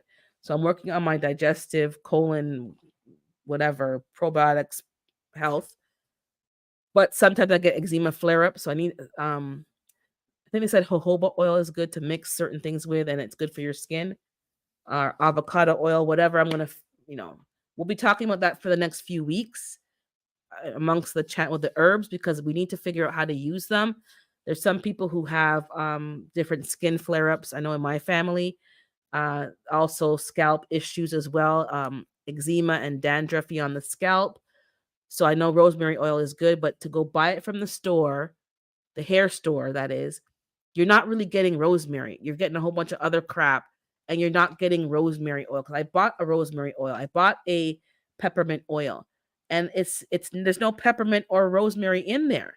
So it's really a waste of your money, and you're not getting good quality olive oil. So what's the point? So fenugreek is good for the skin. Salve, okay, and stuff like that. So there's some people who have, that issue. even for the skin, my face is getting dry and looking its age. I'm like, hell no. So I'm just slather on some cocoa butter and keep the skin looking supple, um, and the wrinkles down, and just that kind of thing. The hair is dry. My hair is very dry. No matter what you do, it's just dry. And some people have that problem as well. So, let me know. It's just not retaining moisture, which is obviously back to, again, your internal health. It's all connected. So I'm trying to just figure out. I started with a double boiler, but now I'm a kitchen gadget geek. Oh, that's what that is, a Levo. Yep, I think people have that, and they make their own. I'm gonna look at the Levo. I look at the price, and if it's something I can work towards, then maybe that's better because this is the thing. Your time is money, right? Standing over a stove, double boiling this, that, and the third. It may be better off sometimes just paying the money, and you can get more done and have more time to get other things done. So I'm gonna look that up. I know somebody else on that I watch on YouTube. Um, Planted in the Garden. I think he's a Canadian guy, Filipino family. They do some excellent content on the gram and on even YouTube. And he has that machine, and he makes his own oil and different stuff. Levo 2. I'm sorry, I'm just Googling it while I'm herbal oil infusion machine. So they have 400. And it's probably good, decarb. So that's probably good for cannabis as well. And that's what I wanna do. I wanna make some cannabis. Hey, Denise, I wanna make some cannabis oil. I have coconut oil. I have not put it on my hair. I put it on my skin, but I haven't tried it on my hair because there's just too much information. This is a part of the problem, but I will try it if that's gonna work, because it's just dry. My sister got sister locks, so I think you cannot use oil anymore because they want you just to use less product.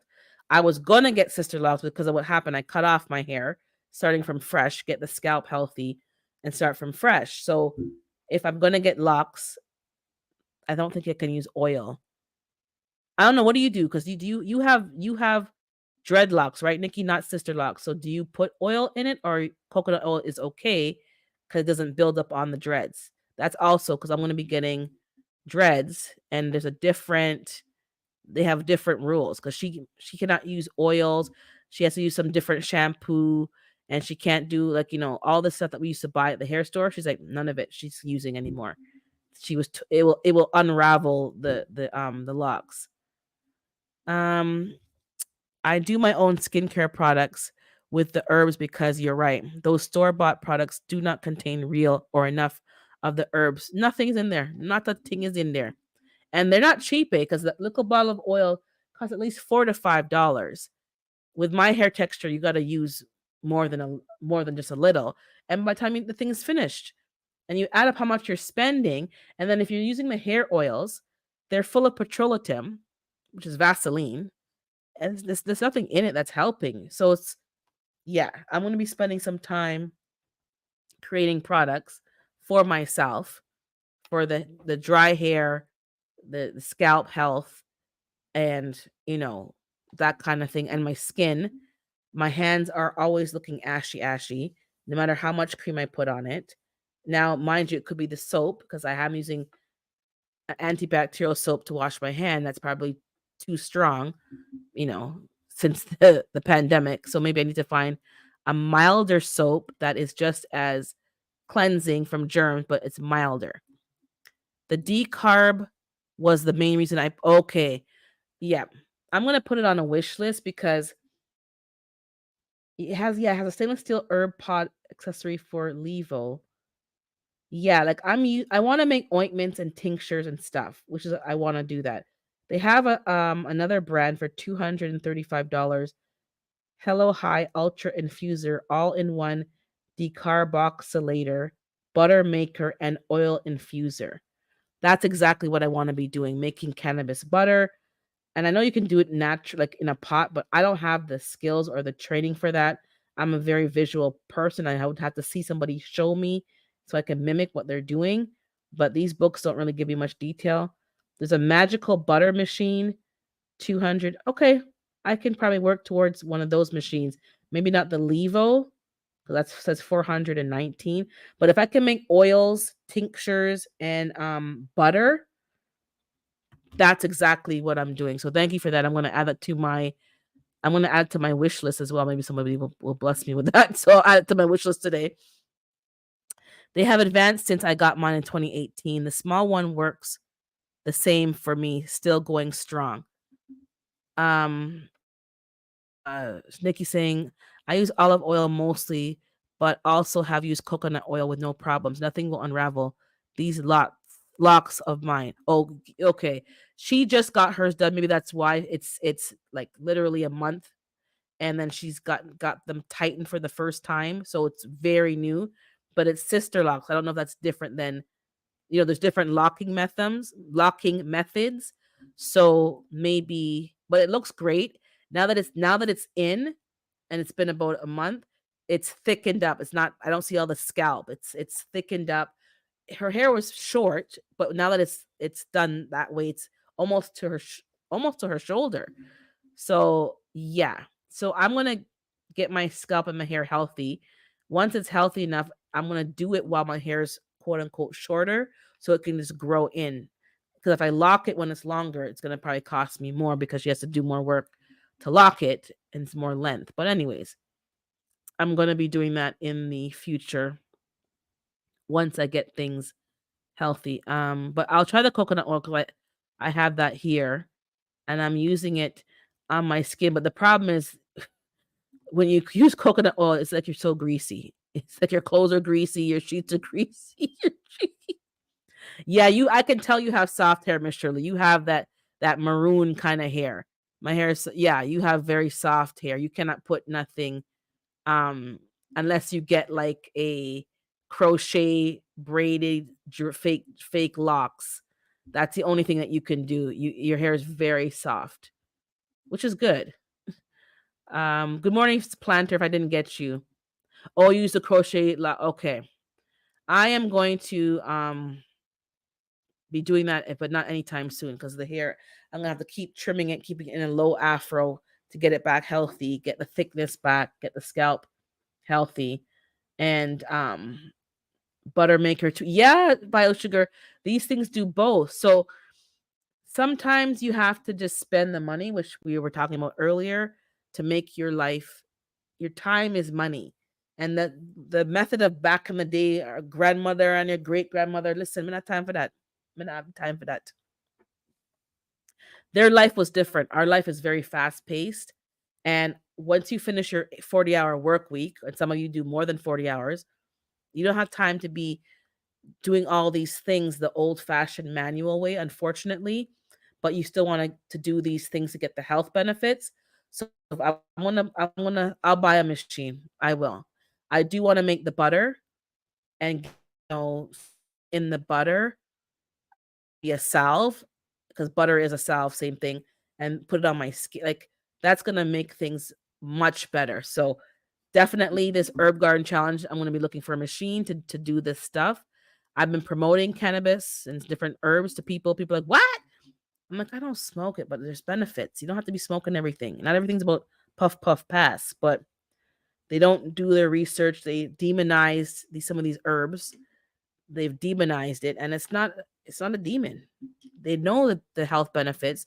They know the power in some of these herbs, and they want you to be afraid of it. Sorry, water break. Even my own family's like, oh no, it could make you pass this, that. I'm like, listen here. You start off small. You don't go into something and have a little teaspoon. You wait a few hours, you see how you react to it, and you have a little more, a little more. If you have joint pain, you figure out what products are good for you. These companies have made a multi-million-dollar industry out of something that in my city was the Caribbean people, the Jamaican people, and that was doing it. And then they went to jail for stuff like that, but now they're having whole factories doing cannabis, medicinal cannabis, millions of dollars, a whole industry. Now it's an industry, but before it was a problem. They went to jail for a herb, but people be cooking up stuff with rocks, making it to rocks. That's more detrimental. Anyways, we know how that goes. Okay, it's all about control. Oh yeah, you have soft fine hair too. No, my hair is like thick. It's generally thick, thick, thick. Right now, but it's thick, thick, thick. So hold on. Please understand hair and skin issues directly correlate with what we eat. Definitely. And I try to eat clean, but there's something I think I need more enzymes in my not enzymes, more probiotics, those kind of stuff. Something, well, I'll say what I'm going to say in a second. Medicines, environment, and more. So we have to address all of these issues that affect our skin and hair. What I think could have happened is sometimes you have to take medications for, you know, cold, flus, different things, whatever you took. And during the pandemic, I caught it, and I had to do certain things. And sometimes those things kill your good microbiome, and it takes years to get it back because you don't even realize that's the problem. So I have to accelerate and do certain things to rebuild, because obviously things that I've taken have affected my microbiome. So that's what I'm probably having to address right now. It wasn't like I don't eat poorly. I'm not the best, but I make some bad food, but for the most part, I'm really about eating healthy. I've been juicing since 2019. I'm talking not fruit, like bitters, greens, mixing some fruit in there, like really beetroot, like stuff that people may think, oh, ill. I'm drinking that left and right to put those nutrients back into my body, growing my own food. So definitely this issue is internal, and it could have been, you know, from certain meds I had to take to deal with certain things. Certain medications they don't tell you create maybe too much yeast, and there's all kind of things that I'm like, okay, the more you start digging into these rabbit holes, it's a problem. Yeah, it's all about the money and controlled by our overseers. They now the government's controlling this and getting their cut out of the medicinal herbs. And there's companies online, you could buy stocks for these companies now, and you know, so this is what's going on. So people even in my own circle, oh, you can't just have canna, it could do this, it could do, what's it gonna do? I'm not sitting here, people been smoking it from generations, people still smoking it. And then that's not the problem. If you take it and you make a tincture and it's too strong, it will knock you out. People have been knocked out and they're like sitting there floating, but they're flat on the ground and they can't get up and move. I've seen it happen to my uncle. He's like, it couldn't move. They had a little something and it was too strong. But there's nothing wrong with it. You have to just, oh, don't talk about menopause. A lot of mercy, Nikki. But yeah, you're right. Exactly.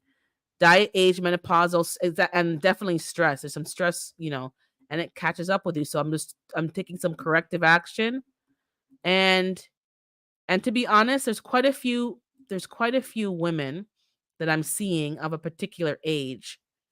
Even when you go out, there's quite a few women that have no hair, and it can be very stressful for them. So please don't be rude.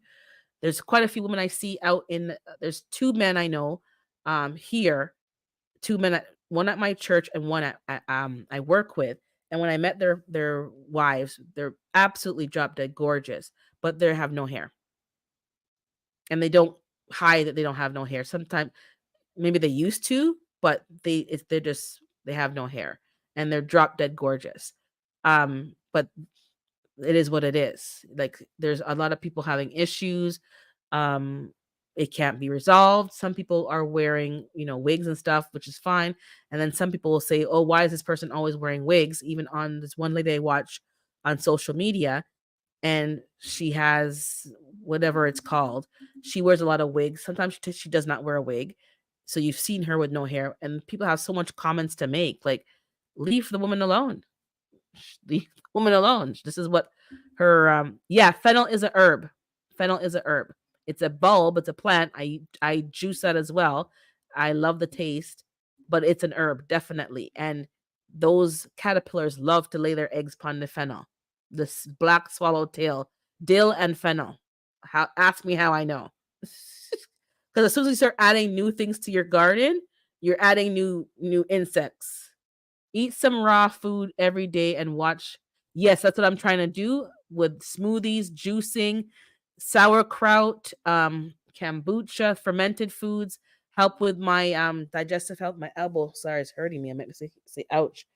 I strained it and now it's like inflamed. Ginger, those kind of things.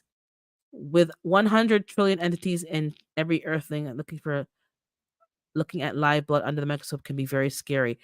And I think some of the chlorophyll, some of the greens, they say it's excellent for your blood. It There's two things that go good or mimic human blood, and or it's either blood and or milk, human milk, if I'm not mistaken. So carrot juice is good, like for infants that can't get breast milk or whatever. It's better than using the powdered, formula stuff. So they say, carrot juice, chlorophyll, the blood of a plant is excellent, and it almost matches exactly the human blood. So these things are what we need, and I'm doing it. Today I'm going to be making a big batch of green juice, putting that in the fridge for the week. I try to drink 2 or 3 a day. I made also watermelon juice, but I went to Costco yesterday. No, Thursday night. They didn't have any more watermelons. They had the mini ones, and the mini one can't do me nothing. I need the full size watermelon. Sorry, I'm having stomach issues.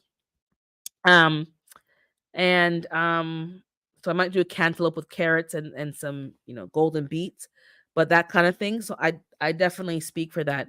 But there's a lot of people, a lot of women who are having different, hair issues. I don't know what's going on. It seems to be a thing, and it could be menopausal, could be, the food that we're eating nowadays, because there wasn't so much of this when my parents were coming up. It was very few and far between. Now it's very prevalent. I have never I have caraway seeds. My mom used to have them, didn't know what they were for, never really used them. I should try it. I have just plain old German sauerkraut. It's from a German brand. Sauerkraut, which is canned. So it's probably not the best because it's been canned. So the enzyme that it's been, quote unquote pasteurized. I'm gonna have to try to find some raw or make my own sauerkraut to get those true probiotics in my system. Um, an herb is any plant that doesn't have a woody stem used for culinary or medicinal purposes. I believe so because when I looked up certain herbs, or is this a herb? Is that a herb? Fennel came up. Dandelion came up, so I'm growing dandelion. Trust me, some of these things I know things don't always taste good, and that's a problem, but it's really good for you. Some of these bitter herbs are really good for you. And we're going to have to try to make an effort to get used to the taste or put some dressing on it and mix it with some sweet lettuce. I don't know what you have to do, but I'm telling you, these bitter herbs are good for you. You need to be incorporating these. I have endive there growing, and once you have it, you get used to it. Like put some nice tomatoes in there, cucumbers. It may be a bit bitter, but then you have that first, and then you have your food. Like just find a way, guys, because these are definitely helping to cleanse your blood, and the blood is the life source. If your blood ain't clean, and don't rely and say, "Oh, your liver probably ain't working at its full potential. It probably needs a cleansing itself." And we have parasites. You need to eat some more of the bitter, what they call weeds. Exactly. You need to incorporate them into your diet. I can't express how powerful these herbs are. And because we're so programmed to be about taste, oh, it has to I don't like the taste. I don't listen. You don't want to be in the medical system, trust and believe. You don't want to spend too much time in there. And if eating some bitter foods once a day is going to keep you away from the doctor, that's not about an apple a day. It's about a herb a day. A herb, fresh living, herbs in a salad or a juice. Make sure you have them. I always said start with one herb versus three so you can tell what effect it has exactly. And start to have a little journal and take notes about anything you're noticing so that you can, because you're not going to remember that all these things happened since you started taking this herb. You have to daily take a note. Say, okay, am I having any reaction? Is something, Oh, Sarah C. Who you telling? We Jamaican, we know Sarah C. Oh, hey, Jamaica. Sarah C is a big thing. But I did not know that Sarah C is the same as bitter melon. I did not connect the dots because we all call things different things. But the Sarah C, the leaf, we weren't eating the gourd, but that's bitter melon. We done had it from a long time, but we just didn't know that it was bitter melon. Same thing. It's bitter. It doesn't taste good. But if you have diabetes, you need to be cleansing your system and your blood. And if you're not going to do that, I just can't tell you. You're going to be relying on the medical system. Coconut water from the fresh coconut can be put intravenous to a earthing instead of blood during. Yeah, I'm telling you. I'm telling you. We have to go back. I'm going back to some old textbooks and some old books, and nothing has been written since then that has disproven that those informations. So I'm going back to some of these old stuff. Bitter is very healthy. I'm telling you, you need to have more bitter. So I buy a lot of dandelion greens, and I can't find enough of them here. So I'm like, you know what? I'm going to grow my own. I'm going to be growing them indoors. Hopefully, the aphids don't like them. Endive is bitter, but it's excellent for juicing. I don't just eat things raw, like chewing on them. I juice them and I make a green tonic, and I just, put a green apple in there. And does it taste good? To me, it tastes good because I'm used to the taste now. Some of you will be like, ew, this is disgusting. But just plug your nose, drink it down, and then have a chaser of whatever juice that you like. If that's going to keep you away from the hospital, I'm telling you, drink the bitters. Sarah C tea is very good. And if you're growing bitter melon anyways, good morning, my urban gardening. A lot of what we grow, I think we've been talking about this from on a different channels, so I can't remember who exactly, but a multitude of you have been talking about it's the leaves. I think even Lashes is growing things for the leaves. Fifi is growing things for the leaves. She's growing moringa and it's not about always getting the fruit. The leaves are powerful off of mango trees. Cerasee leaf is powerful. Papaya leaf is powerful. Moringa leaf. Any citrus plant, the leaf is more powerful, has the chlorophyll. You make tea with that. Soursop leaf. All of these things. You don't have to grow things just for the fruit. If you're in a zone that it's not going to fruit, don't matter. Dry them leaf and make a little, containers of different tea, and you have them. That's what you need to be doing. It's very cleansing. It's very good for you. Herbs don't solve your problems immediately. You have to be taking them regularly over the long term. That's what people don't seem to understand. And they say, oh, it doesn't work. These things don't even work. They work. The reason why they work in medicine is that they extract the properties and they make a medicine and they make it more potent. But if you were taking these teas every day over the long term, having 2 cups of tea a day, you have your morning tea and your evening tea at the very least. Before you have any food in the morning, you cleanse your system with the tea, and the heat also helps to kill any bacteria. Some of these teas like sarsaparilla and papaya and all them something clean parasites. So you don't get a buildup of too many parasites in your system. And then you do your Jamaica, you do your washout, your annual cleanse, back to school cleanse, your deworming, and then you clean out the parasites in your system so that you can function properly. This is part of general maintenance. And the funny thing about it is most of us who have livestock are doing these things for the livestock because we don't want to have to pay for vet bills. You're giving them things that are going to deworm them, keep their immune system going, but then you're not doing it for yourself because I, quote unquote, don't like the taste. You're going to have to grow up. Suck it up, Buttercup. Because you either pay now or you're going to pay later. The piper's going to be paid regardless. You're either going to pay now with bad tasting food, or you're going to pay the doctor when you're going to be on all these medications and pay for this and pay for that. No, I don't have the King of Bitters yet. It's on my list to buy at Baker Creek, but for me to buy from Baker Creek, I got to be buying a whole bunch of stuff to make it worth my while. And I don't see it anywhere else. So if somebody wants to send me King of Bitters, you can send me King of Bitters. Definitely, I'm going to put it to some use, but I do want it. GT mentioned that, and I looked it up, and I think even Renaissance has King of Bitters. I'm telling you, And Renaissance is saying the same thing. Yeah, you grow it for the leaves. You can grind it up and mix it with your seasonings as well.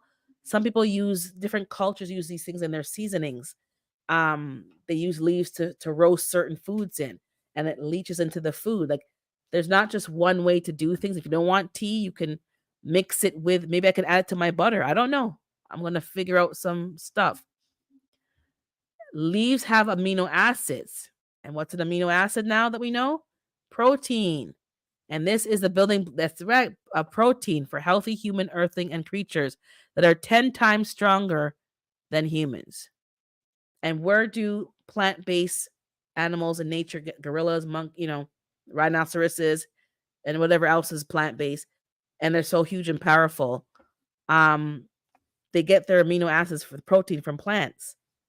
So you don't have to get it from meat. Do I eat meat? Yes, but you don't have to be eating meat every day. You can get these things from plants.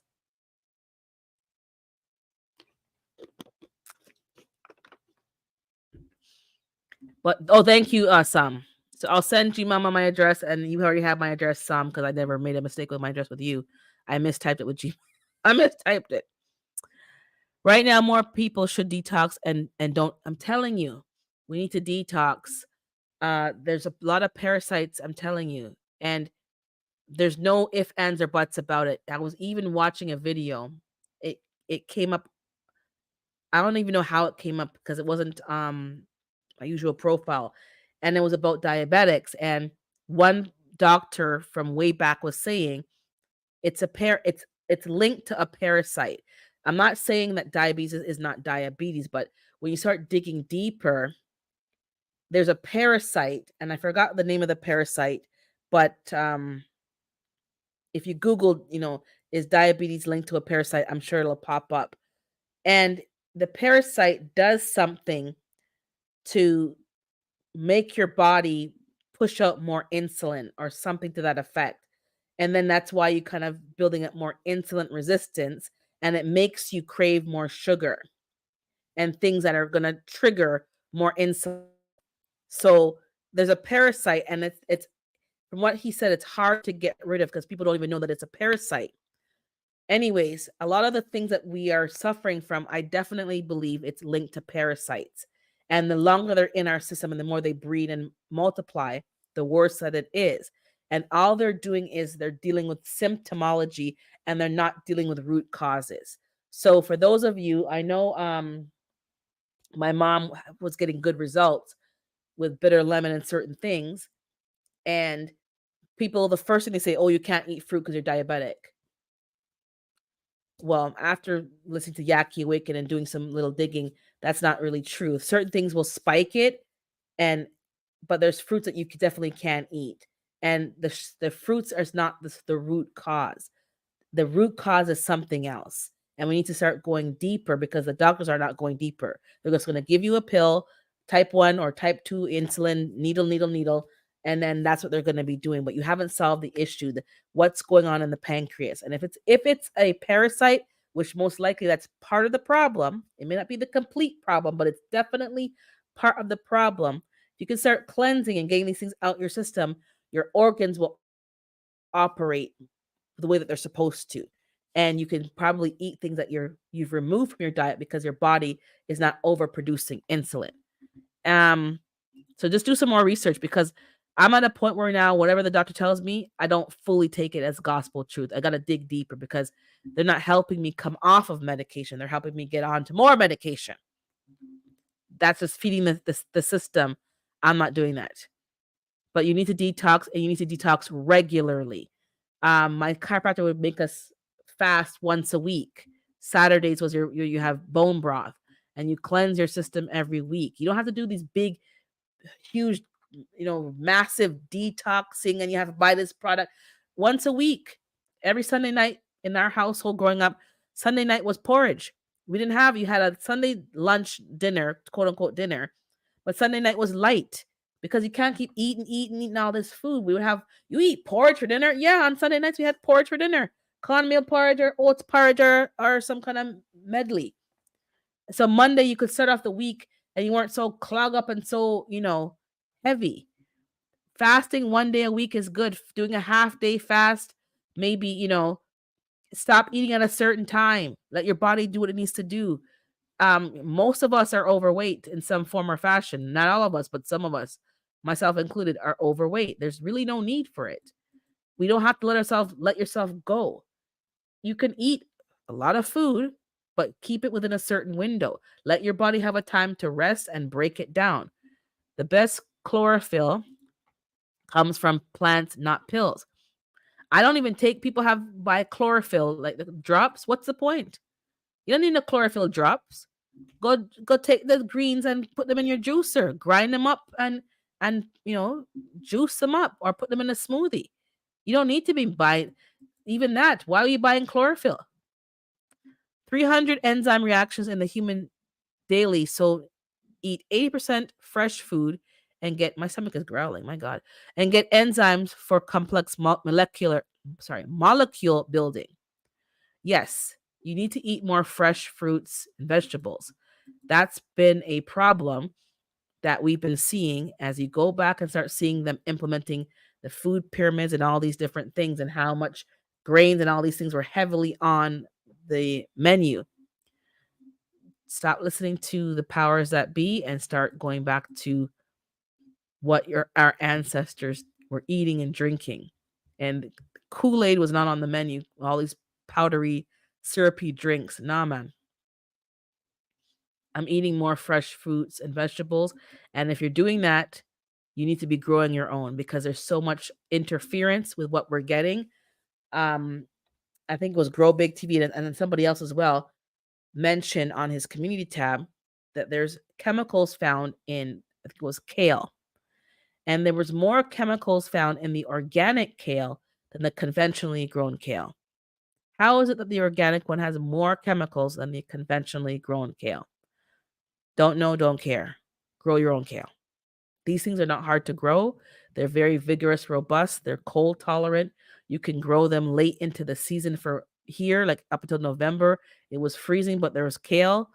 And then it stops. It just stays stagnant, but it's not dying. I have kale outside. It's going to start growing again this year and going to seed.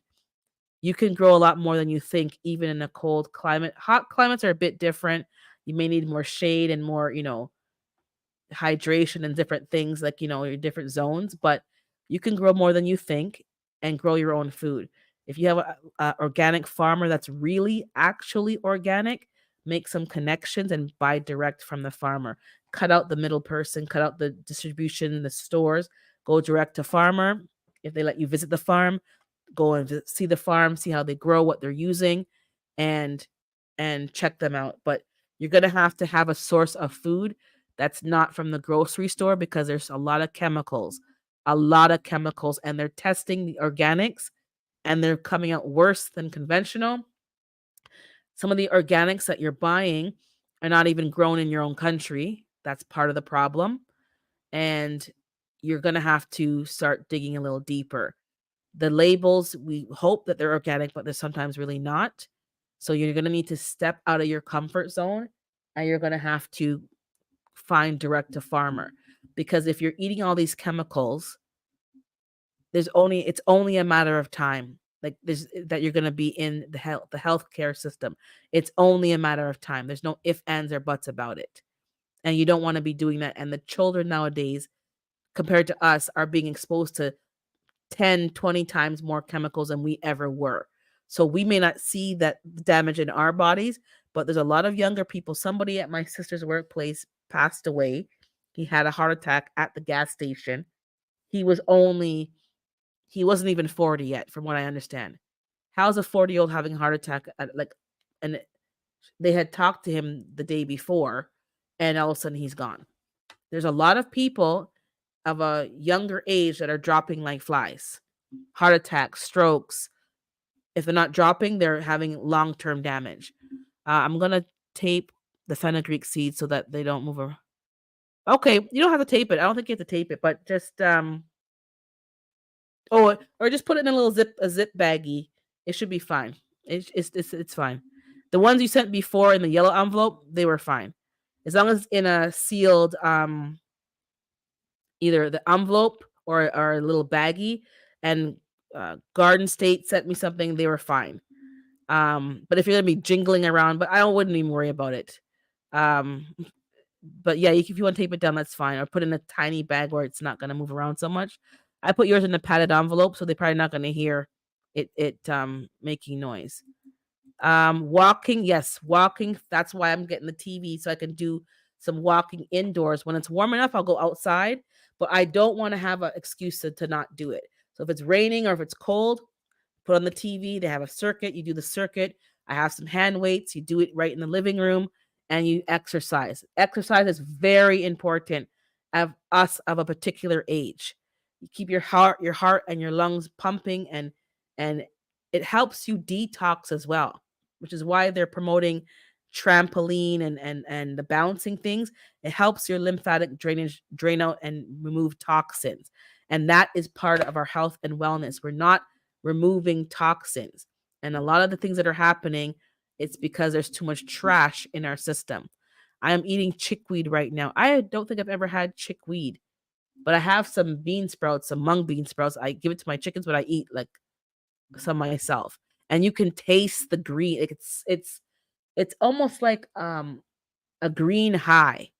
You can taste the chlorophyll. It's so potent in sprouts more than the fully grown plants. Telling you guys. Okay, I need to grow some chickweed then. I don't if anybody has chickweed, don't know, don't kale. Yep. I'm gonna use that exactly. I'm gonna put that on a shirt. Don't know, don't kale. Grow your own kale. There's so many varieties. Even I thought lacinato kale was it, but there's lacinato, which is dinosaur kale, and there's also blue kale that looks just like it's the same, but it's not. There's so many species of kale. It's so easy, it's so robust. It's like a weed. It's hard to kill it. Grow your own kale. It's too treacherous in these gardening and these grocery store streets. Things are not organic, they're not natural, they're not good for you, and your body can only take so much. So we have to be detoxing. I don't I don't wash my fresh greens from the organic soil so I get microbes for my gut flora inside of yeah, I don't wash everything. I go out there and eat certain things. I might dust it off with my fingers and do a little dust off, but I eat some things directly because you need some good bacteria. You do. You need some good bacteria. And if I have to wash it from my own garden, what am I washing it from? Maybe some dust, some dirt, maybe some bird doo doo. Hopefully not that. Maybe some bugs were on it, but there's nothing. I'm not putting chemicals on it at all. And when you start to intercrop certain plants, you don't have as much bug pressure. Each year is getting better and better. Last year I incorporated calendula. And the is it calendula? No, sorry. But I did do calendula. Calendula is an excellent plant, and the flowers are good for herbs, for tincture. So I'm going to be using more of that. But what I meant to say was nasturtiums. I incorporated nasturtiums, which attract the aphids. And at the end, I can throw the nasturtiums into the chicken coop and they'll eat that off. They didn't like it as much as other people's chickens for some reason. I don't know. But I can throw that plant in there and the chickens will peck at that and eat the bugs. So I did not have as much aphids I found in that side of my garden. My kale it was the white butterfly, yes, but in terms of aphids, no. The nasturtiums were the trap crop and that was fine. I know you can eat the flowers, that's fine. I didn't eat it, but it does taste like arugula to me. But the nasturtiums will keep the aphids off your plants. So begin to start to intercrop more. I didn't do that in my early stages of gardening. I was just growing food, but the flowers and certain plants need to be commingled. Your onions, your garlics, your chives, you're better off intercropping them. Your marigolds because it's good deterrence and keep your plants. And you don't have to use so much spray or diatomaceous earth. You don't have to even put certain covers on certain plants. You might have to for the groundhog and other things, but and the white moth, you got to cover it for the white moth. But in terms of the aphids, those things, and I didn't even plant a lot of nasturtiums, but this year I'm going to be planting a lot more nasturtiums. I'm going to be starting a whole bunch more, maybe outside in a milk jug. Some more calendula. Good morning, 10. and those kind of things. So as you keep growing, you're going to learn. It's going to make more sense. I haven't had any problems with my herbs having any bug pressure. I don't think there is a herb that, well, fennel attracts the butterflies to lay their eggs, and but they didn't eat it down to nothing.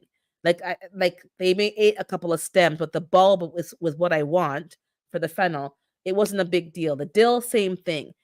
You can just plant a few as a trap crop and have your real dill somewhere else. But there's enough food to go around. If you want some that are just not bug pressure, cover them up. And then when it gets to a certain point, they're going to flower and seed, uncover them. It'll attract different pollinators. It won't attract the ones that are, parsley, same thing. I got some parsley at the front. It went to seed. I never harvested the seeds. They probably blew all over the place by now. I might see parsley in my lawn. Don't care to get up and transplant it, but definitely intercrop. Even in your grow bags, in your containers. I was planting about 2 onions in each container to make sure that, or garlic. In the fall, you plant your garlic in containers and you just have to remember where they are. And then you plant your vegetable in the middle. There's no reason why you cannot intercrop in a container, grow bag, raised beds. There's nothing. You can put things in pots and put them near other plants. You can plant nasturtiums and put the pots in every 5 feet along your garden length and let those trap the aphids. There's certain beetles that lay eggs under the leaves, especially on my lilies.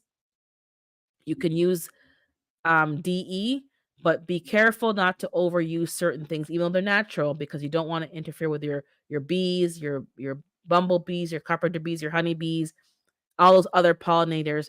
You don't want to interfere with that. That's but start to plant more flowers and intercrop. The world that you need to look after needs a microscope to see. Exactly. It's the small things. Hey, hands in the dirt. And that's why microgreens are so popular. They're highly nutrient dense, more so than a full grown plant. And they're not hard to grow. As I said, the chickens are getting mung beans, lentil sprouts. That is good for you as a person. Just take a handful and chew them every day. I even eat the roots. I don't think it's a bit bitter, but I just chew all of it. I sometimes cut the roots off, but yeah. And you can be getting every 4 days, just start a new batch and you have enough food to feed your livestock.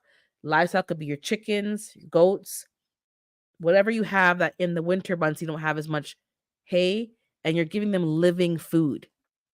You're going to have to kind of change things up. But that's why, yeah, microgreens are popular because they're dense, they're nutritious, and they can't trust the food, even the organic food. You can't trust it. Grow your own, it's best. The time for excuses is kind of past. There's no more excuses. You're gonna have to you're gonna have to do something about your situation. You can't keep saying the man and the people and the power. Listen, what are you doing about it? What are you doing about it? Nasturtiums would look absolutely beautiful on a cake, but the fact that they are spicy, it depends. It may cleanse your palate. It depends what you're eating. I'm not a chef, but but it looks beautiful. And I'm telling you, I planted them near in a pot. I put them near the beans. And no matter which where I looked, they were full of aphids, which means, oh, they like tarragon. Oh God. And I'm planting tarragon. And I thought, and the thing about too is the internet is not always accurate. Because you can look up an herb, deters aphids, and somebody else goes, it attracts aphids. Same herb. Which one is true? You'll soon find out. I don't see a lot of herbs that attract bugs, but I think tarragon, you might be right because I'm growing it for the first time. Well, second time. Last time it didn't do well. Summer savory as well. I have marjoram, but I'm not growing it this year because they're all similar. Okay, take care, Howie. Catch some trout, or you're gonna go fishing. Take care. So, but I'm gonna be definitely doing a lot more. Hey, Skilly, I'm gonna do a lot more nasturtiums. Anyways, I'm gonna wrap it up. Um, I want to do a few things and get to the library by 2 o'clock, and I want to make some green juice. But guys, get this herb garden challenge. If you're not involved, it doesn't matter officially. You can still be involved. You can still drop videos. No, you're not going to win the prize because you didn't, you got to follow the rules, but it doesn't matter. The prize is irrelevant. The information that you're sharing amongst each other is what it's really about, and finding ways to incorporate these herbs into your everyday life. Growing the herbs is one thing. That's an excellent thing to learn how to germinate them, what growing medium is best for these herbs, if it's soil, if it's coconut, whatever, how you can push the envelope to grow these herbs from seed. Because now you're going to understand why the seedlings cost so much at the store. Because we be buying rosemary every year, and I'm tired of buying rosemary. And now realize it doesn't like to be in the house. It's cold outside over here, but in the garage, it's living its best life. It does not like to be. There's something about the air and the moisture that it's gathering, and it can't do that in the house. It's not a real environment, and the plant knows the difference. I've been trying for years, and I said put in the garage, and it's fine. So understand how to germinate the herbs, how to make them grow, how to propagate them if need be, so that you know how to do it yourself and don't have to rely on nurseries, and you don't have anything that has fertilizers that you don't agree with in there or chemicals. You can control it. You can harvest your own seeds because some of these herbs don't seed as quickly and as easily as others. That's the part about it that's important. And how are you going to use these herbs in your everyday life? I don't have a problem with stunted growth as long as the plants produce. Exactly. As long as your plant is producing. How are you going to use these herbs? The easiest thing, good morning, Brampton. The easiest thing that I'm going to be doing is just drying them and making tea. But again, as I said before, sometimes you think something is dry and then you put it away and then you go back and it's moldy. Those of you who eat Jamaican sorrel know firsthand when you buy the packaged sorrel from the store, because we get fresh sorrel here at Christmas because that's when it's harvested in the islands and they bring it over and you go to the store, it's fresh. But the ones that you buy packaged, you'll see sometimes it's not, it's a bit moldy because they don't dry them properly. So anything over here, same thing. Even the seeds that I've harvested, you have to make sure that they're dried properly because once you put them away, you may be disappointed. The mesh bag, sometimes just throw them in the mesh bag, hang them up, and let them dry in a ventilated area, even sometimes outside in the sun, but make sure that they're dry properly before you put them away. If they're dry, you may want to put them in the oven for 15 minutes. I don't know. Figure out what works for you. I have a dehydrator, I can use that, but you have to make sure they're dry because I put things away and then you go back in the jar or the bag and they're moldy. The seeds are moldy, the this is moldy, and all that work is kind of pisses you off because you put a lot of time and effort and now the thing is moldy. So looking at something with your eye does not mean that it's dry. So you got to make sure. I'm just telling you, I'm stressing to you because you think it's dry. It's been there for 2-3 weeks drying. Hey, Miss V, and it's not dry. I'm going to say it again for those in the back, those in the bushes. You have to make sure that they're dry. And if you think they're dry, I've now put them in a mesh bag because I saw Fifi and I'm drying them a little longer because you don't want to do all that work. And then the tea, you can't drink moldy. Well, you can because some of the tea that I buy from the store, when I steep it and taste it, I can tell that it's moldy. I can tell that the tea wasn't dried properly and the tea is moldy. So sometimes I have to stand there and sniff the boxes. And what are you doing? I'm sniffing because I can smell that moldy smell. They wrap it in plastic and then you open it, you go home, you paid $4 for tea and you only get a few bags and it's moldy. I'm telling you, I experience it firsthand. So you need to make sure it's dried properly. Maybe buy loose leaf tea if it's better. Um, Oh, yeah, me too. We're all working through the playlist for the herb garden challenge. So today I'm going to be watching quite a few of you. I haven't watched your video yet, but I know you posted one. I'm getting through the herb garden. I grew a ton of catnip last year, saw very few. Well, I'm doing catnip for the first time. So they like catnip. Well, I'm growing it to attract cats, first of all. And I know it's good for tea as well. These aphids are the most disgusting, anyways, creature bug. I grew stevia for the first time last year, Brampton. that I bought from the nursery, I didn't see any bugs on it. It's in the garage right now overwintering 'cause I didn't get any seeds off of it. I'm hoping to get some seeds.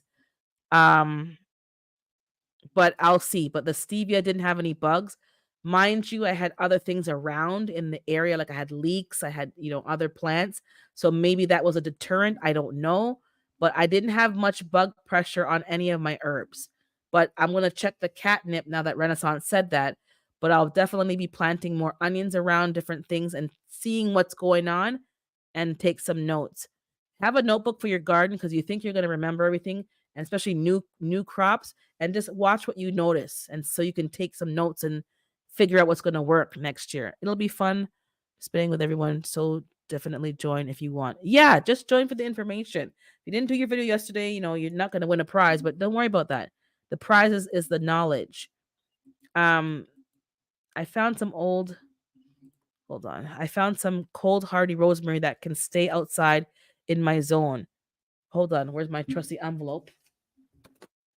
You have to write this down. ARP rosemary. Yep, if I can stay outside, oh girl. Cold hardy rosemary. Because we tried to put it outside, even lemongrass, we covered it up, mulched it up, put a cloche on it. Nothing helped. Cold hardy rosemary.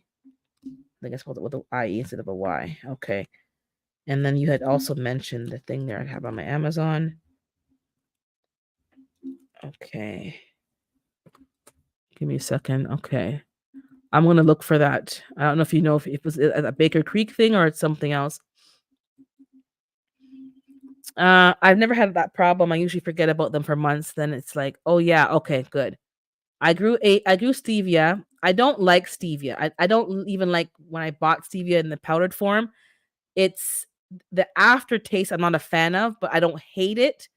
I don't absolutely hate it, but I don't love it. I'll use honey or maple syrup more than I'll use stevia. But I'd rather grow my own because what you get in the store is white, so it must have been processed or whatever. I want mine to be what it's supposed to be. Dexter is growing it to lure cats into the Okay. Catnip. I've not grown catnip yet. I would like to try the lemon cat. They have lemon catnip? Girl, write that down too. I never heard of that. I'm going catnip for the first time. I didn't know there was lemon catnip. Lemon catnip. If you have not grown lemon thyme is fantastic. If you, it's tastes to me just like lemon balm, that same lemony taste. But if you want something that's just a different plant, maybe easier for your grow zone, more perennial, less maintenance, the lemon thyme is out there, and I can harvest some right now and put it in my tea and my thyme. It's easier than the lemon balm, which dies back because it's too cold. Mine's in the garage. You might want to try lemon thyme if you're in a cold zone and you like lemon balm. Give it a try. I have it and I'm loving it. It's gonna be good for some like lemon pepper seasoning. I'm not gonna always have lemon pepper from the store. I'm gonna make my own with a lemon thyme. Glamour planner. Yeah, guys, watch the videos. Hashtag planter HGC 2024. Iced tea. Oh, hey, Jegs. I'm definitely gonna grow my own stevia. Whatever I can grow on my own and have it.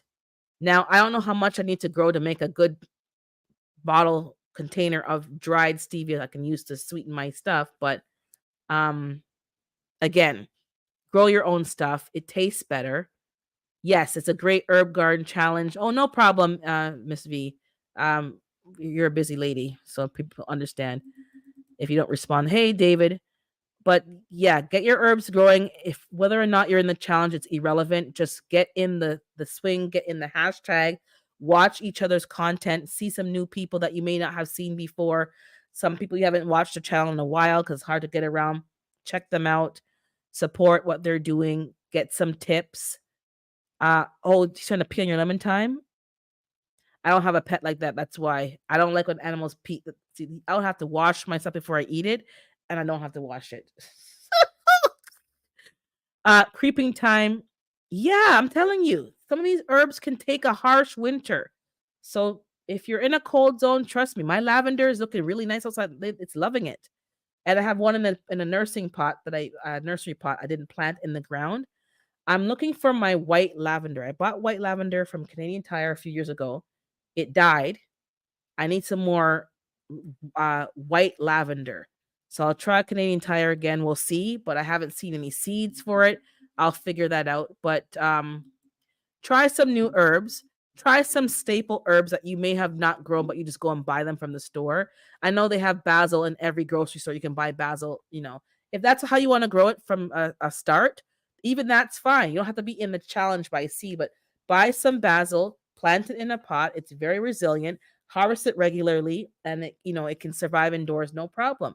Why are you buying dried basil? Do your own. You're better off doing your own. It tastes so much better. Your food, you're gonna seem like a gourmet chef. Not because you're actually a good cook, because the seasonings you're using have so much more flavor that it's gonna taste better.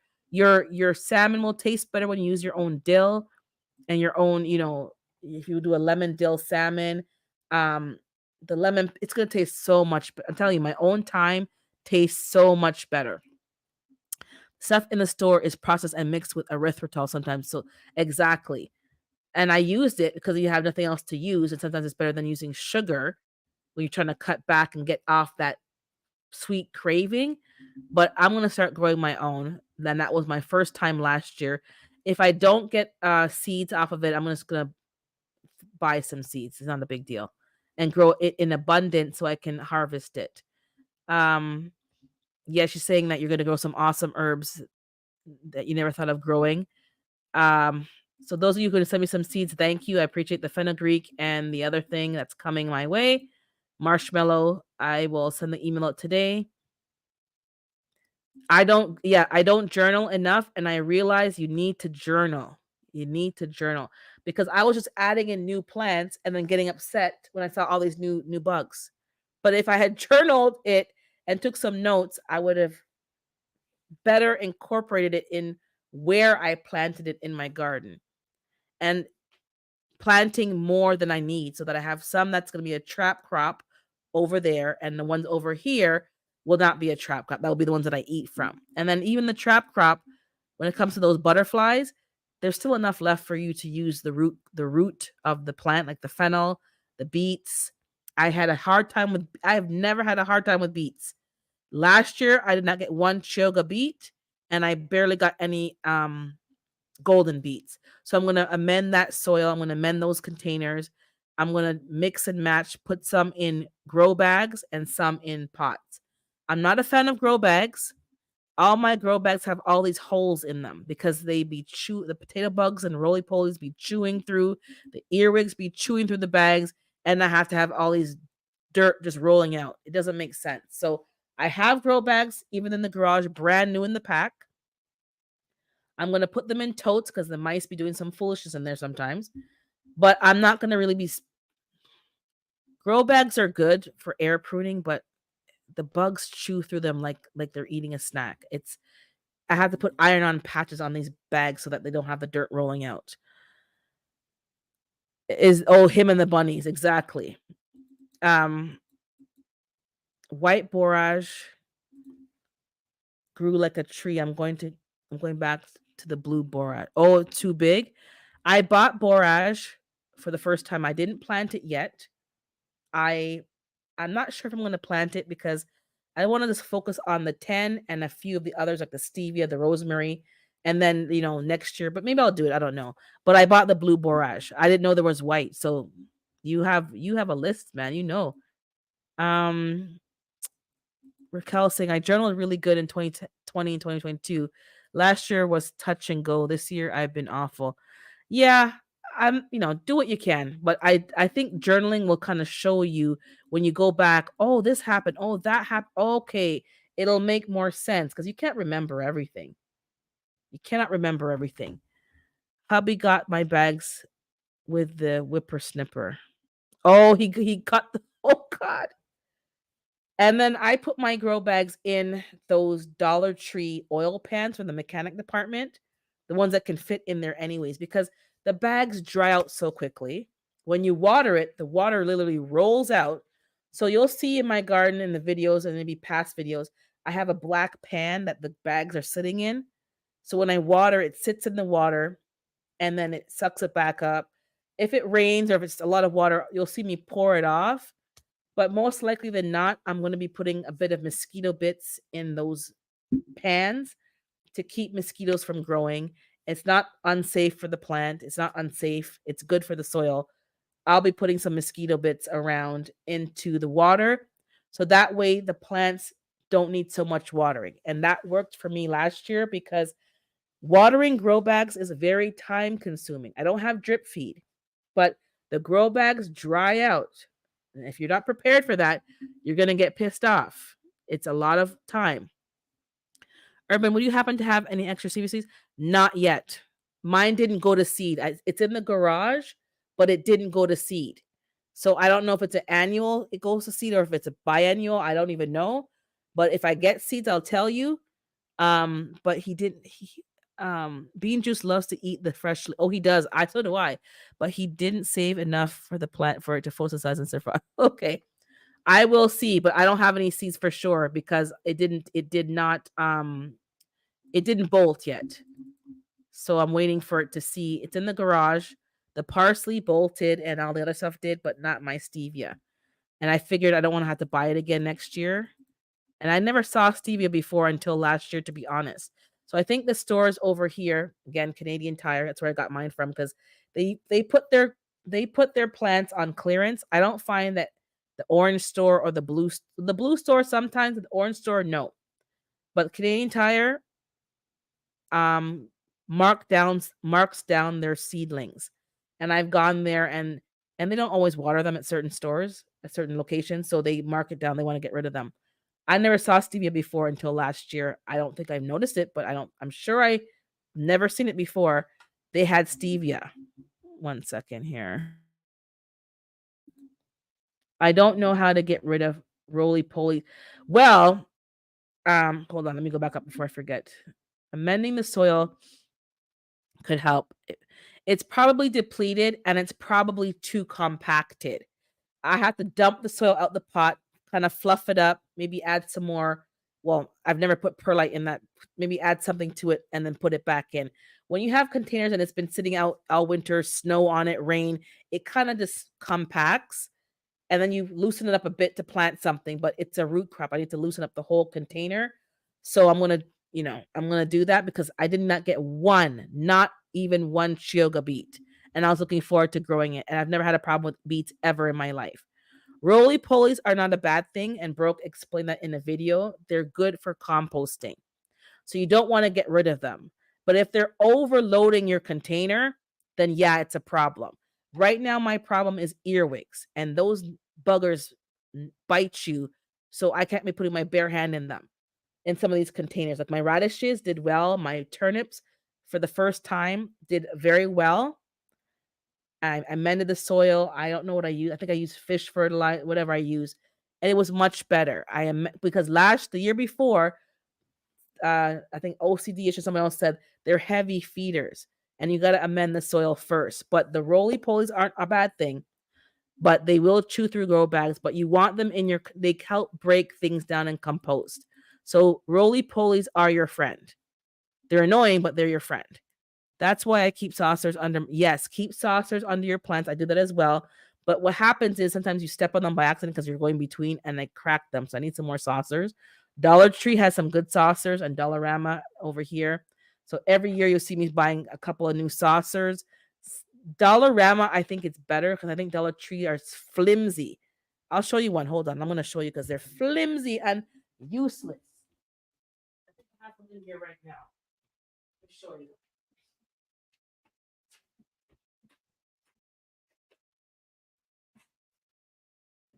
Actually, yeah, they're kind of flimsy. Okay, so these ones are from Dollar Tree. Let me make sure. I had bought some from the actual store. So okay. No, these are from Canadian Tire. A 10-inch clear saucer. It's flimsy. It's not as bad as some, but it's still fairly flimsy. So you cannot leave them out in the snow. They'll crack and they'll become very brittle. Now this one is from Dollarama, and it's a pack of 3. Yeah, this pack of 3, it seems like one, but it's a pack of 3. When you separate them, oh my god, it's like saran wrap. It's so thin and flimsy, but it's literally it's as cheap. So you might have to put 2 together to make it even worth having them. But because they're so cheap, it may be worth buying them in packs of 3, and then this putting 2 together so that they don't fall apart on you. But I have to buy some of these every year. I think Dollar Tree has the best ones. Yeah, these are so cheap. It's like saran wrap, useless. It's so thin and flimsy, and they crack so easily. And then when you step on them by accident, that's it. Okay, I'm winding down, guys. I'm wrapping it up. I bought stevia plants and lemon verbena from Longo's on clearance. Okay, I haven't been to Longo's in years. There used to be one near me, but not anymore. And for Tino's, I go there for my shallots. If you guys haven't tried shallots, shallots have a wonderful taste. It's if you like onions, and I do like onions, but shallots have a different taste. It has a nice taste. These grocery stores usually sell shallots by the box. Very reasonable, and it's worth growing. It's like an onion. It's very easy. Plant them, do their thing. They're fine. Just amend the soil. You love beets. Yes, and beets are a 2 for 1. Beets, radishes, and it's the leaves and the roots. So that's an excellent use turmeric powder or beneficial nematodes. Oh, for the roly polies, I'll try some, but I do like a few of them, but not. Oh, they're flimsy. They're flimsy and cheap. But anyways, it's so cheap. I have to buy these every year. The ones that I bought from a clearance store that were sturdy have lasted me for 5 years, but people have stepped on them and, oh, let me water for you, crunch, crunch, and they crack the saucer. So yeah, but I'm going to go now. Thanks for popping in. I appreciate it. Thumbs up the video, like the video. We're on a 2020 run to get to 2K and get the channel going. If you're not on Instagram, have me on there. I'm going to be, and TikTok. I'm going to be putting more effort into getting the Instagram and TikTok in sync again, to get the content out there. So I'm on all platforms most of the time. Bye, all guys. Yep, chill your cheesecake. I bought one from Costco actually the other day. But later, make sure you be kind to yourself and be kind to others and drop some seeds. It's not too early, even in the cold zone. We're planting our brassicas, get them going. I'll see you in the week. You know where you'll see me you'll see me in the streets. But have a blessed day and take care. Bye.